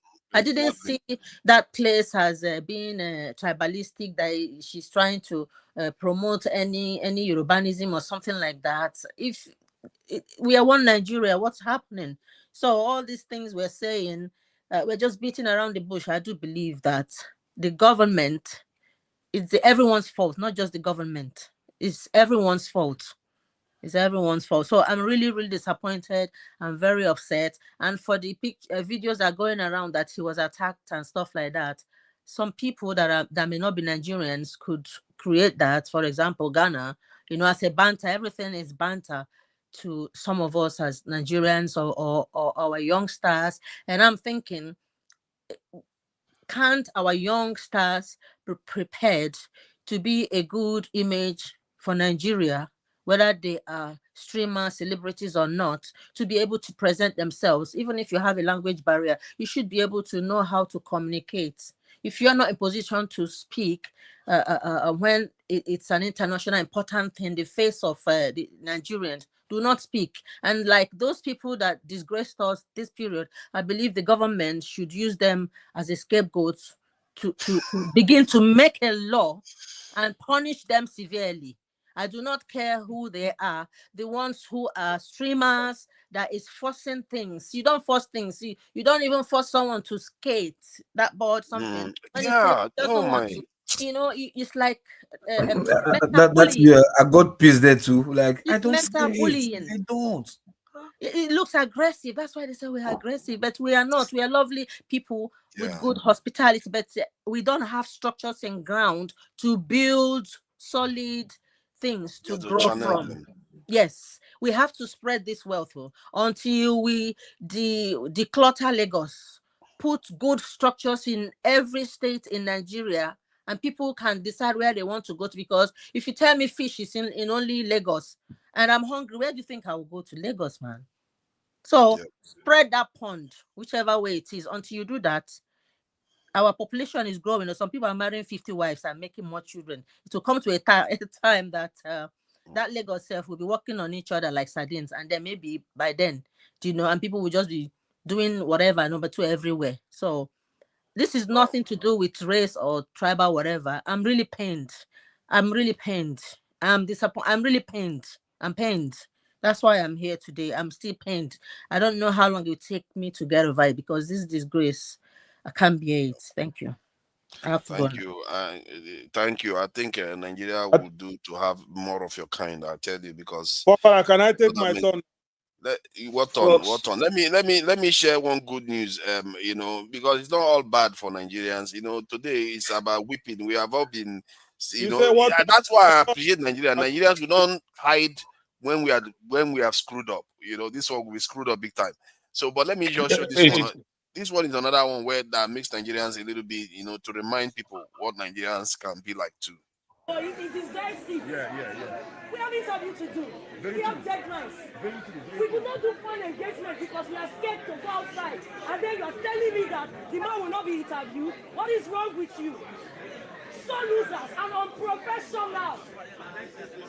Unprofessional. When you beat Nigeria, did we act like this? Yeah. Did we act like this? Did we?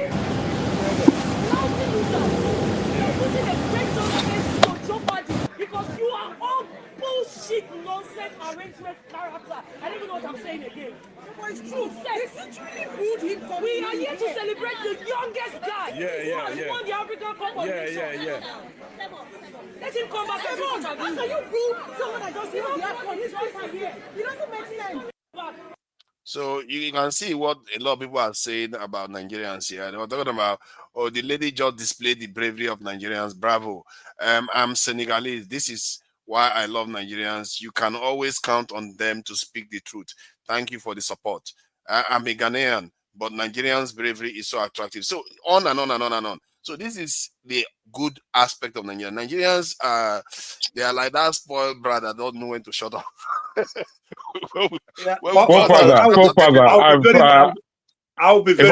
just come on. I haven't spoken, but I've been watching the whole show. Please. I want to say good night. I think if I can take a turn now, because obviously everybody has spoken. Let me just come in real quick. And I'll create another stream. I don't have the time. I'm sorry. I really. Oh, really? Are you speaking to me? Yeah, no. You can speak. Have your say. You are not creating new stream. I can't do today. Oh, you see meeting with your side chick today? Okay, it's okay. It's okay. I understand. Side chick I have. You have to have a chick before you get side chick. You have to have chick first. Yeah, let's allow Chim, since Chim has been giving us some. I've been listening to Chim, or he's been very interesting today. However, because I don't want to forget what I've been thinking. Chim is positioning himself. We need to send him to contest. I've been listening and I've been involved in the background. We are going to give you straight 4 minutes to speak before I close, but let Chim just 1 minute. I'm done. Okay, everybody wants to say 1 minute, one minute now. Okay, good thing. 1 minute, everybody. Then Jago 4 minutes. 1 minute. I'm done. Okay. But Father, what of me that has been waiting now? Let's start with Chim. Then we'll go. No, I came before you, brother. No, you are the last way to speak, Jago. We're going to give you the last. No, don't let me be the last. I don't want to be the last, because actually the reason why I've come on is because of a couple of people that had spoken, and I liked where that communication and conversation was, because it was about the development of night. You want to speak first? Yes, please. I prefer, and then you can give them the time. Okay, go first, then 4 minutes. Thank you. Very good. Good evening, everybody, and I've been listening. I've been listening since I got back, and the show beforehand. I actually finished the show beforehand, Rudolph, and it's been interesting. And I came on now, as I would have just stayed back listening, because of what I think Chim began with it. Our brother Speaks touched on it. And then even indeed our young lady who was very graceful, I think, in firstly apologizing, as she should do, as she should have, to our brother, the way she spoke to him. I think she was correct in her apology. And then what she had to say was very mighty for my ears. I really enjoyed everything she had to say. And I wanted to come on and give us all again something to think about. Imagine Nigeria back in the time that I was there in Nigeria. When I was born, I remember coming to England for the first time. We had tusks, pink and white tusks. The pink tusks were from the elephants that we used to have in that River Rhine area of Nigeria. And the white tusks was from the elephants that we had in the north of Ondo, going into Ekiti. Elephants. We used to have herds of them. I had one in my backyard, an elephant. And this was reasonable for me in going to Nigeria. I remember going back and forth to Nigeria and going to a place, Melege. Melege is a massive plantation of wood. And as you go further into the forest, you can see leopard. You can see all kinds of smaller cats, animals, and in this I show speed that I've been viewing, I've been putting my eyes on. It's not a lot of interest to me. He's an energetic young man, and everything that comes from there kind of surprises me how he's so labored on the news, especially from American point of view, where it seems like they still have in this day and age to not have an understanding of what Africa is and what it's been through and how it's connected to them.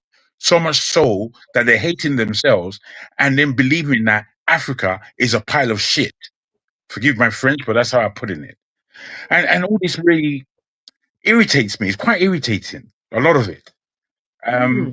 When I just look at the way we're looking at each other, I'm thinking that I'm thinking to myself, you can't tell me that you've been played to this extent. You can't tell me that you've been played to this extent, not without your own ignorance being heavily involved in that. So looking at this, just think that we've squashed so much of what Nigeria used to be. Nigeria has 5% of the natural forest it had when the oil came. 5% left. Natural forest. Just think about that. When you saw the rest of Africa and I show speed, you saw nature, you saw culture, you saw people as they are. Genuinity, human being, human culture, human understanding, love coming out. Yeah. When it came to Nigeria, the disappointment for me, I didn't watch it anymore. I don't watch it. Rubbish. I don't like rubbish. I'm afraid. I don't like shit. I don't like to just be viewing shit. Nigeria was just a waste of life. He could have missed it out entirely. He could have missed it out entirely now, and let them see the way. I'm sorry to say like this. I may be wrong in my pattern that I have for this, but the way Nigeria was shown was the way I think African Americans have been blinded to the way Africa is. To look at Nigeria was to confirm their suspicions about the way Africa looks and Africa is and Africans are. And for me, we need to pay attention. Lastly, I just want to say this to round up. Imagine that when you go to Nigeria, there's only really 2 cities to see. There's Abuja, that is not complete by any mark, and there's Lagos. That is a jiggle-jaggle, could be hit and miss kind of affair. Now, when you look at these only, when we have Ibadan, Onitsha, Nsukka, Sapele, Warri, Benin, Akure, Ilorin, you just keep going. And there are places there that have been there for ages, that have history. In all these places, nothing to show. What kind of fucking people are we? What that lady said before, I'm on her side completely. Nigeria, we've just been wasting time, wasting money, suffocating ourselves in Englishness that we are not. We are not English. We've been tribalizing ourselves, not understanding that you are my neighbor who I've been beseeched by the Father God to look after. That's who you are. No, let's be tribal.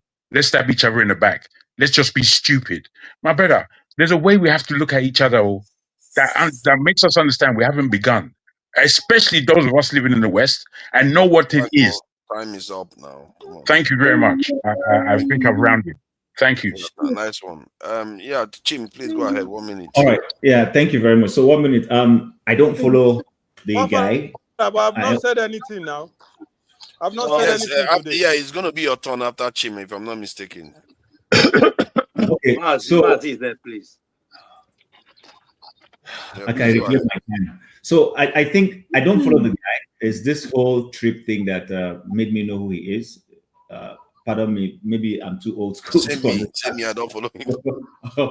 But there was an opportunity, like the lady said, and there are places. So when we talk about this, let's not over concentrate Lagos. People don't understand that it's to the health of our nation. Because if you denominate everything about Nigeria to Lagos and Abuja, you're doing Nigeria a disservice, like Jagan rightly said. There are places, this falls under the purview of arts and culture, if I'm correct. And there are places to have taken this guy to, like somewhere in Ekiti State, this Ikeokosi, Warm Spring, and all those places. There are a lot of other places we could have taken him to, that where he would have gone to, and he would have had a good perspective of Nigeria and what Nigeria offers. Because this is an investment opportunity, but we lost it.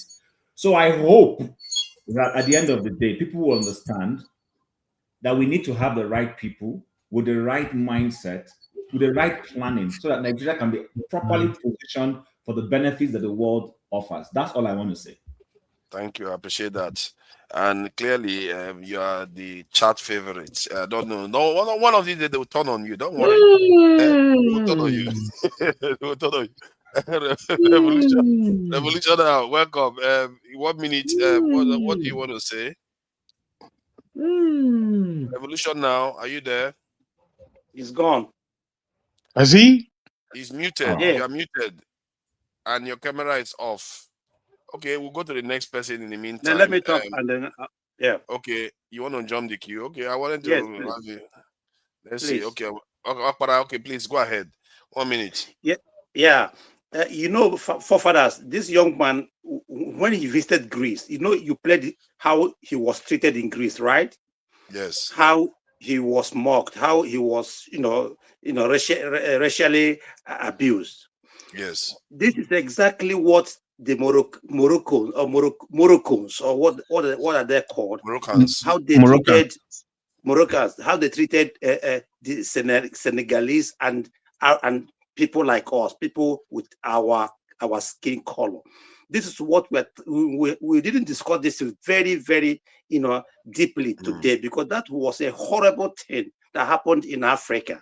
And while we accuse the white people of racism, Arab people are the most racist people in this world. Let me tell you. This world, Indians are competing for that. I'm telling you. Let me tell you. No. I'm not exaggerating. Look at the black people. The black people who are living. Already gone. Excuse me. The one you are talking is a big competition, or you don't know. It's a big competition out there who hate black people. No. Excuse me, because when we talk about this, we have to be very, because this thing is very painful. It's 1 minute. Okay, 30 yes, seconds. It's very painful. I'm right now. It's very painful when your fellow African treated you worse than a white man is treating you. It's very, very appalling. Unfortunately, we didn't discuss about it because Arab people are the most racist people against black on this planet. We can argue it next time. Good night from here. I would like to discuss that too, to find, get an idea. Revolution now, 1 minute. Go ahead, please. Point of correction, Mr. Forefather. Recolonization, please. Okay. I was trying. Okay, it's all right. Don't overlook. We have finished revolution. Now no one died, so make we focus on the new suggestion. So you invite other people to come and finish yours. Okay. Go ahead. Yes. If you can't call you Danuko, obvious, yeah.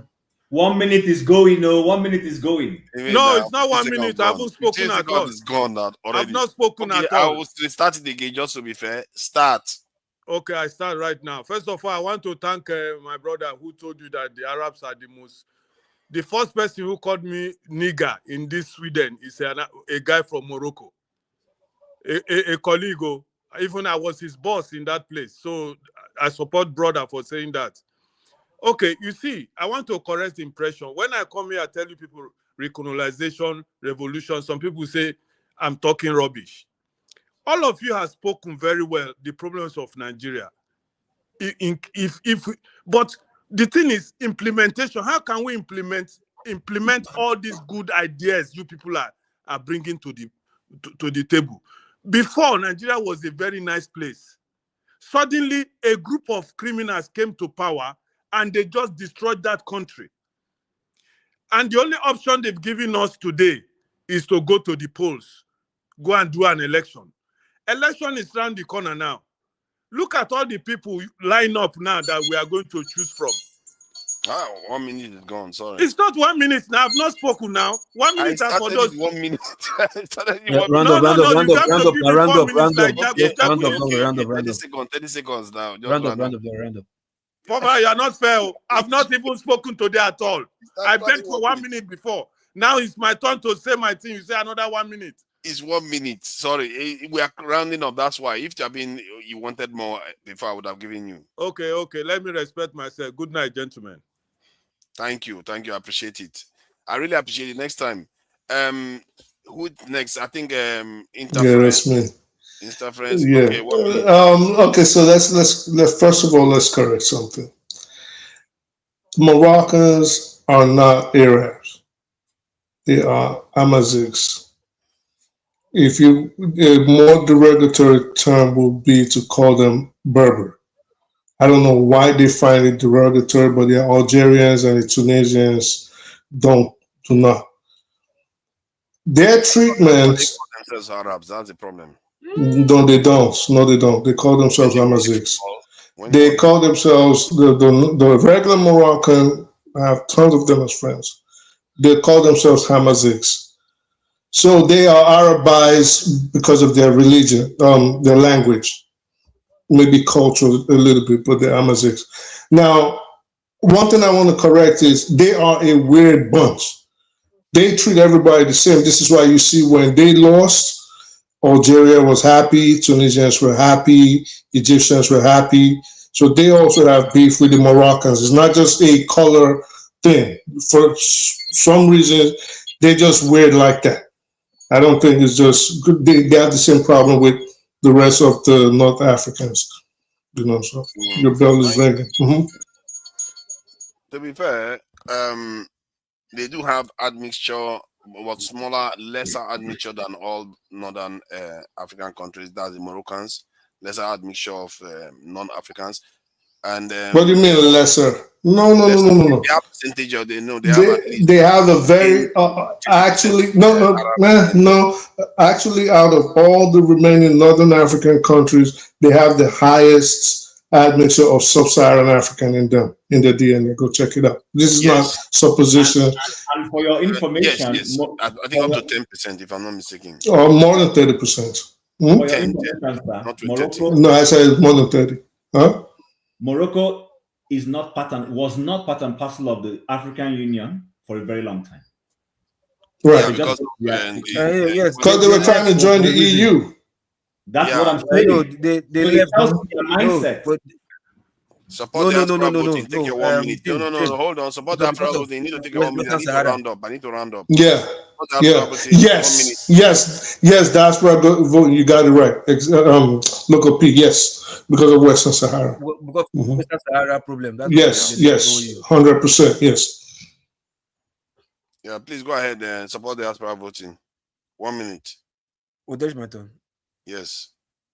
Okay. Anyways, like I said, it's all about Nigeria. We are here for Nigeria every day, day in and out. But I think 2026, time is going. The more I don't think we ever believed Nigeria was as bad as this, if not for the arrival of Asho Speed. Yeah, we may have it, imagine what we see in the news and all that, but we never knew this disgrace would have still been. Although, like someone said earlier, this is not really the true reflection of Nigeria. But the bad thing is the people that are giving platforms, who happens to be the ambassadors, you understand, as in by default, people in the airports, the immigration, the customs in the airports, the police, these influencers who happens to be in people's face via YouTube, internet, and Instagram. You understand? I think we should really be caution, put more vested interest in them, because else, Nigeria's image is going to be laundered, in a wrong light, So I think we should do something about it. And I think that should be it. Ike, are you there? I don't know. Ike is not around. So yeah, thank you, gentlemen, for coming in. The contributions has been excellent. The conversation went quite coherently. Everybody is unanimous in this was a shame. That's why it went so smoothly. There's no argument. This was a shame. We're just trying to find out, work our way through what we just saw in Nigeria. And I don't think that people should take this with a, like, it's a bad, it's a bad event, but it's not the end of the story. Nigeria still has a lot of positive things, and we just need to address some of all these very serious problems that has developed over decades now, and is getting worse. So we've had so many suggestions from Chim, from Eccentricas. A lot of people have come up with a lot of suggestions on how to fight this, and I came up with my own suggestion on how to deal with these problems too. And I really hope we take it seriously, because I saw that lady. Nigerians are their best when they are being bold and doing the right thing. That's when they are their best. Everybody will just fall in line. That post, not one person said one negative thing about that Nigerian lady. Not one lady. No, not one person. I mean, because they associate Nigerians with that trait. Even Molema says it.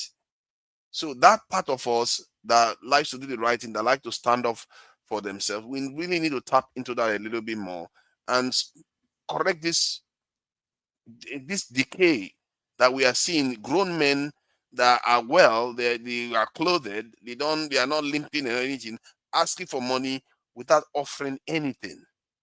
That is the uniqueness of what they are doing. Sometimes you see people begging. I've seen people begging before, but often they have issues. Some of them have drug issues, some of them one eye, one leg, all kinds of different things.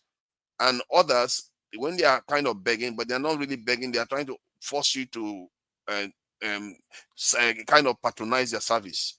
Like in Egypt, somebody will tell you they want to sell you something, they will really pester you, and it's really a problem too. They will pester you, but that is it. In India, what they will do is, the people on the street in India, they are very, very rude, the children and the young people, and they will be in your face being rude to you, but they're not begging you money. Nigerian one is unique. They are not offering you anything, they're just asking for money, to give them money. And even when you offer them money, some of them even have the gall to tell you no. We really need to think about it. I've seen things in my time. I've never seen it this way before, and I find it really, really disturbing. And you see other aspects of Nigeria where somebody was trying to offer him a lady on camera, and then you see the other one that says he's the best interviewer in Nigeria. Even the other one that accused him accused his security of pressing her breast. Yeah. Fathers, I want to ask you, why do you always say Russia used to be a mafia state? Yes, it was. It still is. Yeah, controlled. Before it was out of control. They were controlling 70% of the economy, and they were killing everybody. So that was the difference. Now, Putin is the head of if you want to call it the mafia. So what I was talking about, the issue with the Nigerian, what I observed in Nigeria this week that I find disturbing, is that entitlement that we have. And is the reason why I think I said it, that we don't even send money home to our family members to do work for us. Most of us don't do that because we don't trust them. They are willing to cut their nose to spite their face. Like, you, instead of them to work with you so that you send money to them, they do something for you, then you give them money for their own upkeep, and they send the money back to you, and they offer value. In other words, they don't want to offer value, they just want to sink you. For the life of me, I don't understand it. It's the same thing that strongest man, that I'm so strong. That same thing he did to himself. He had an opportunity to make a break. I should feel like him, but he ruined the entire thing himself. And this is Nigeria for you. We really need to think about what we are doing. I'm sure I don't have a clue how to fully resolve this. And just anybody that has listened to this, just take advice from various people, and and see how this can be done. If you are somebody that has access to corridor or power, personally, I believe that you need to, if you want the most efficient way to do it, you want to find somebody that has a reputation that is incorruptible, and surrounding with people that are like him, that are willing to carry out this order. Empower you haven't been on Twitter that long, have you? Twitter? Yeah, on social media. I barely use Twitter. If you are on social media, whenever because there's Nigerian Twitter, which I'm not on. Sometimes it comes on based on the algorithm. I'm trying to close the show. Sorry. If you go on Nigerian Twitter, you'll see that's all they do. They beg. The moment they know about social media, that's all they do, giving their account numbers, begging. Everybody knows them for that. They just begging all over social media. The last like 6-7 years. Many of them, that person that is begging you, he's building a house. They will be building a house. They will be telling you, they just be giving out their account numbers and the name. You. But it's okay anyway. And let's see. There's something we can learn from this, and I hope, and I'm happy that Nigerians are not trying to defend nonsense. When we do nonsense, we own up to it, and let's hope that we do better next time. Shawolu, I'm a little bit disappointed. I thought all the hype they were hyping, at least some of it was correct, but this is just throwing all that. He just threw all that out of the window now. It's like, this is worse than Lagos was before. If this guy came to the Lagos of Abacha time, he would have had a better time than what he found when he came this time. He wouldn't have seen that man that is acting entitled. He wouldn't have seen people on the street begging him to give them money. He wouldn't have seen a reporter that claims to be reporting that doesn't even know his age. Those days, people had a little bit more serious. They're a little bit more serious about things. So let's hope we learn from this and correct some of our errors. Thank you, gentlemen, for coming in. And let me thank you to the people that are in the chat. I appreciate all of you in the chat, and Oscar Blackbone that donated to the channel. This is extremely valuable to the channel. We can't thank you enough for it. And Chioma, as always, thank you for the support. And you guys should be supporting the channel more, because this work that we do here is very, very rich and very, very honest. And we try to come with raw information as we see them. And we give our opinions and advice. We learn from each other here, and you can't put a price on these things, especially these days where there is so much falsehood, AI generated content, that you can't even tell what is true and what is false. You see people here, they come here, they put their camera on, they talk to you as honestly as they come, and some of them are experienced people in different industries. So it deserves to be supported, especially when an election is coming on, and there's a lot of work that is in place that needs to be done, and there is no way you can transform that country without supporting such a movement. We are not promising you anything that we're not promising heaven. We are promising to be as honest with you as possible. Transparency to the people that are donating this money as possible. And we are going to do the work that we are to better our country, to better our prospects. That is why we are all here. None of us are getting paid. So it's good to support the channel. And that's why I thank Oscar Blackbone and Chioma for supporting today. And, McKennelly, I see you there. You support, actually quite rude and insulting to me. Apart from when I'm closing the stream, that's when it's nice to me. It's like, oh, it's about to leave. Thank God. Let him go. That's when he says that. So, Boom Boom Ray, all of you that came on, thank you all. And I'm going to play you out with, our honorable Yoruba culture. This is not all. Yoruba culture is very rich. This is not all. I didn't cover the talking drum and everything even. I didn't do any of that.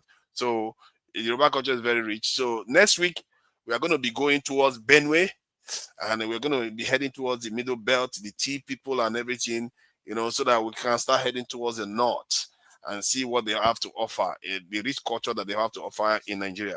So till next time, bye everyone.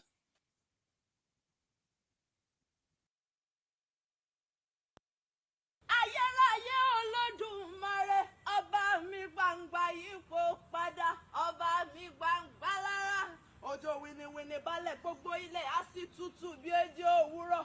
Mọ́ṣẹ́wà Ẹlẹ́dùmarè tó láyé lárùn. Àtọ́rí aláìsùn wọ́n ṣe ni ọba tí ń gbẹ́kú ẹni lódìndín. Ṣé bí wà ló fọ̀rọ̀ dálé ayé o? Kábíyèsí rẹ̀ iṣẹ́ ló ṣe ni iṣẹ́ ṣe ni ọba fìrí gbogbo. Orí adé tọmọdé tàgbà ní dáríjọ tí bọ̀gún àràbà bó bá ti di lọ́dọọdún. Ayé àmọ́ dáríjọ wá pínrẹ fún yín ní orí adé ó bàbá mi àgbógbógbó fèwú sókè, kò sí ohun tí ó sọ bá ẹ̀ ní kú mọ́ wa lọ́wọ́. àwa máa ń forí balẹ̀ fọ́ba wa ni o àwa máa ń forí balẹ̀ fọ́ba wa ni àwa máa forí balẹ̀ fọ́ba wa ni o àwa ń forí balẹ̀ fọ́ba wa ni ẹ̀yin lẹ mọ̀ bọ́ba yín ò jọ yín lójú àwa ń forí balẹ̀ fọ́ba ni ẹ̀yin lẹ mọ̀ bọ́ba yín ò jọ yín lójú àwa ń forí balẹ̀ fọ́ba ni ẹ̀yin lẹ mọ̀ bọ́ba yín ò jọ yín lójú àwa ń forí balẹ̀ fọ́ba ni. Kábíyèsí.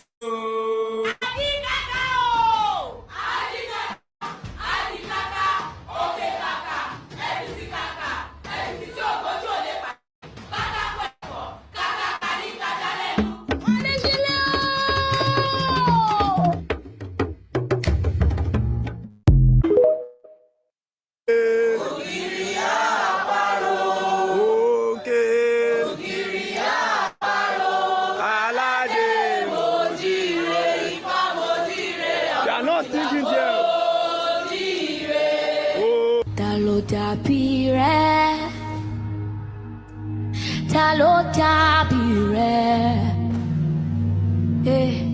nínú gbogbo alágbára láyé ta ló dàbí rẹ̀ Olúwa ta ló dàbí rẹ̀.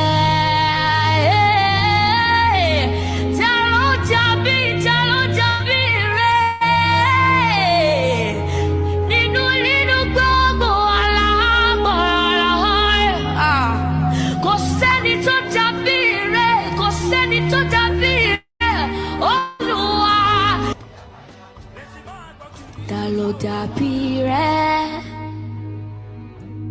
ta ló dàbí rẹ̀ nínú gbogbo alágbára láyé ta ló dàbí rẹ̀ Olúwa ta ló dàbí rẹ̀.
sọ̀kalẹ̀ gbogbo ilẹ̀ á sì tutù bí ejò òwúrọ̀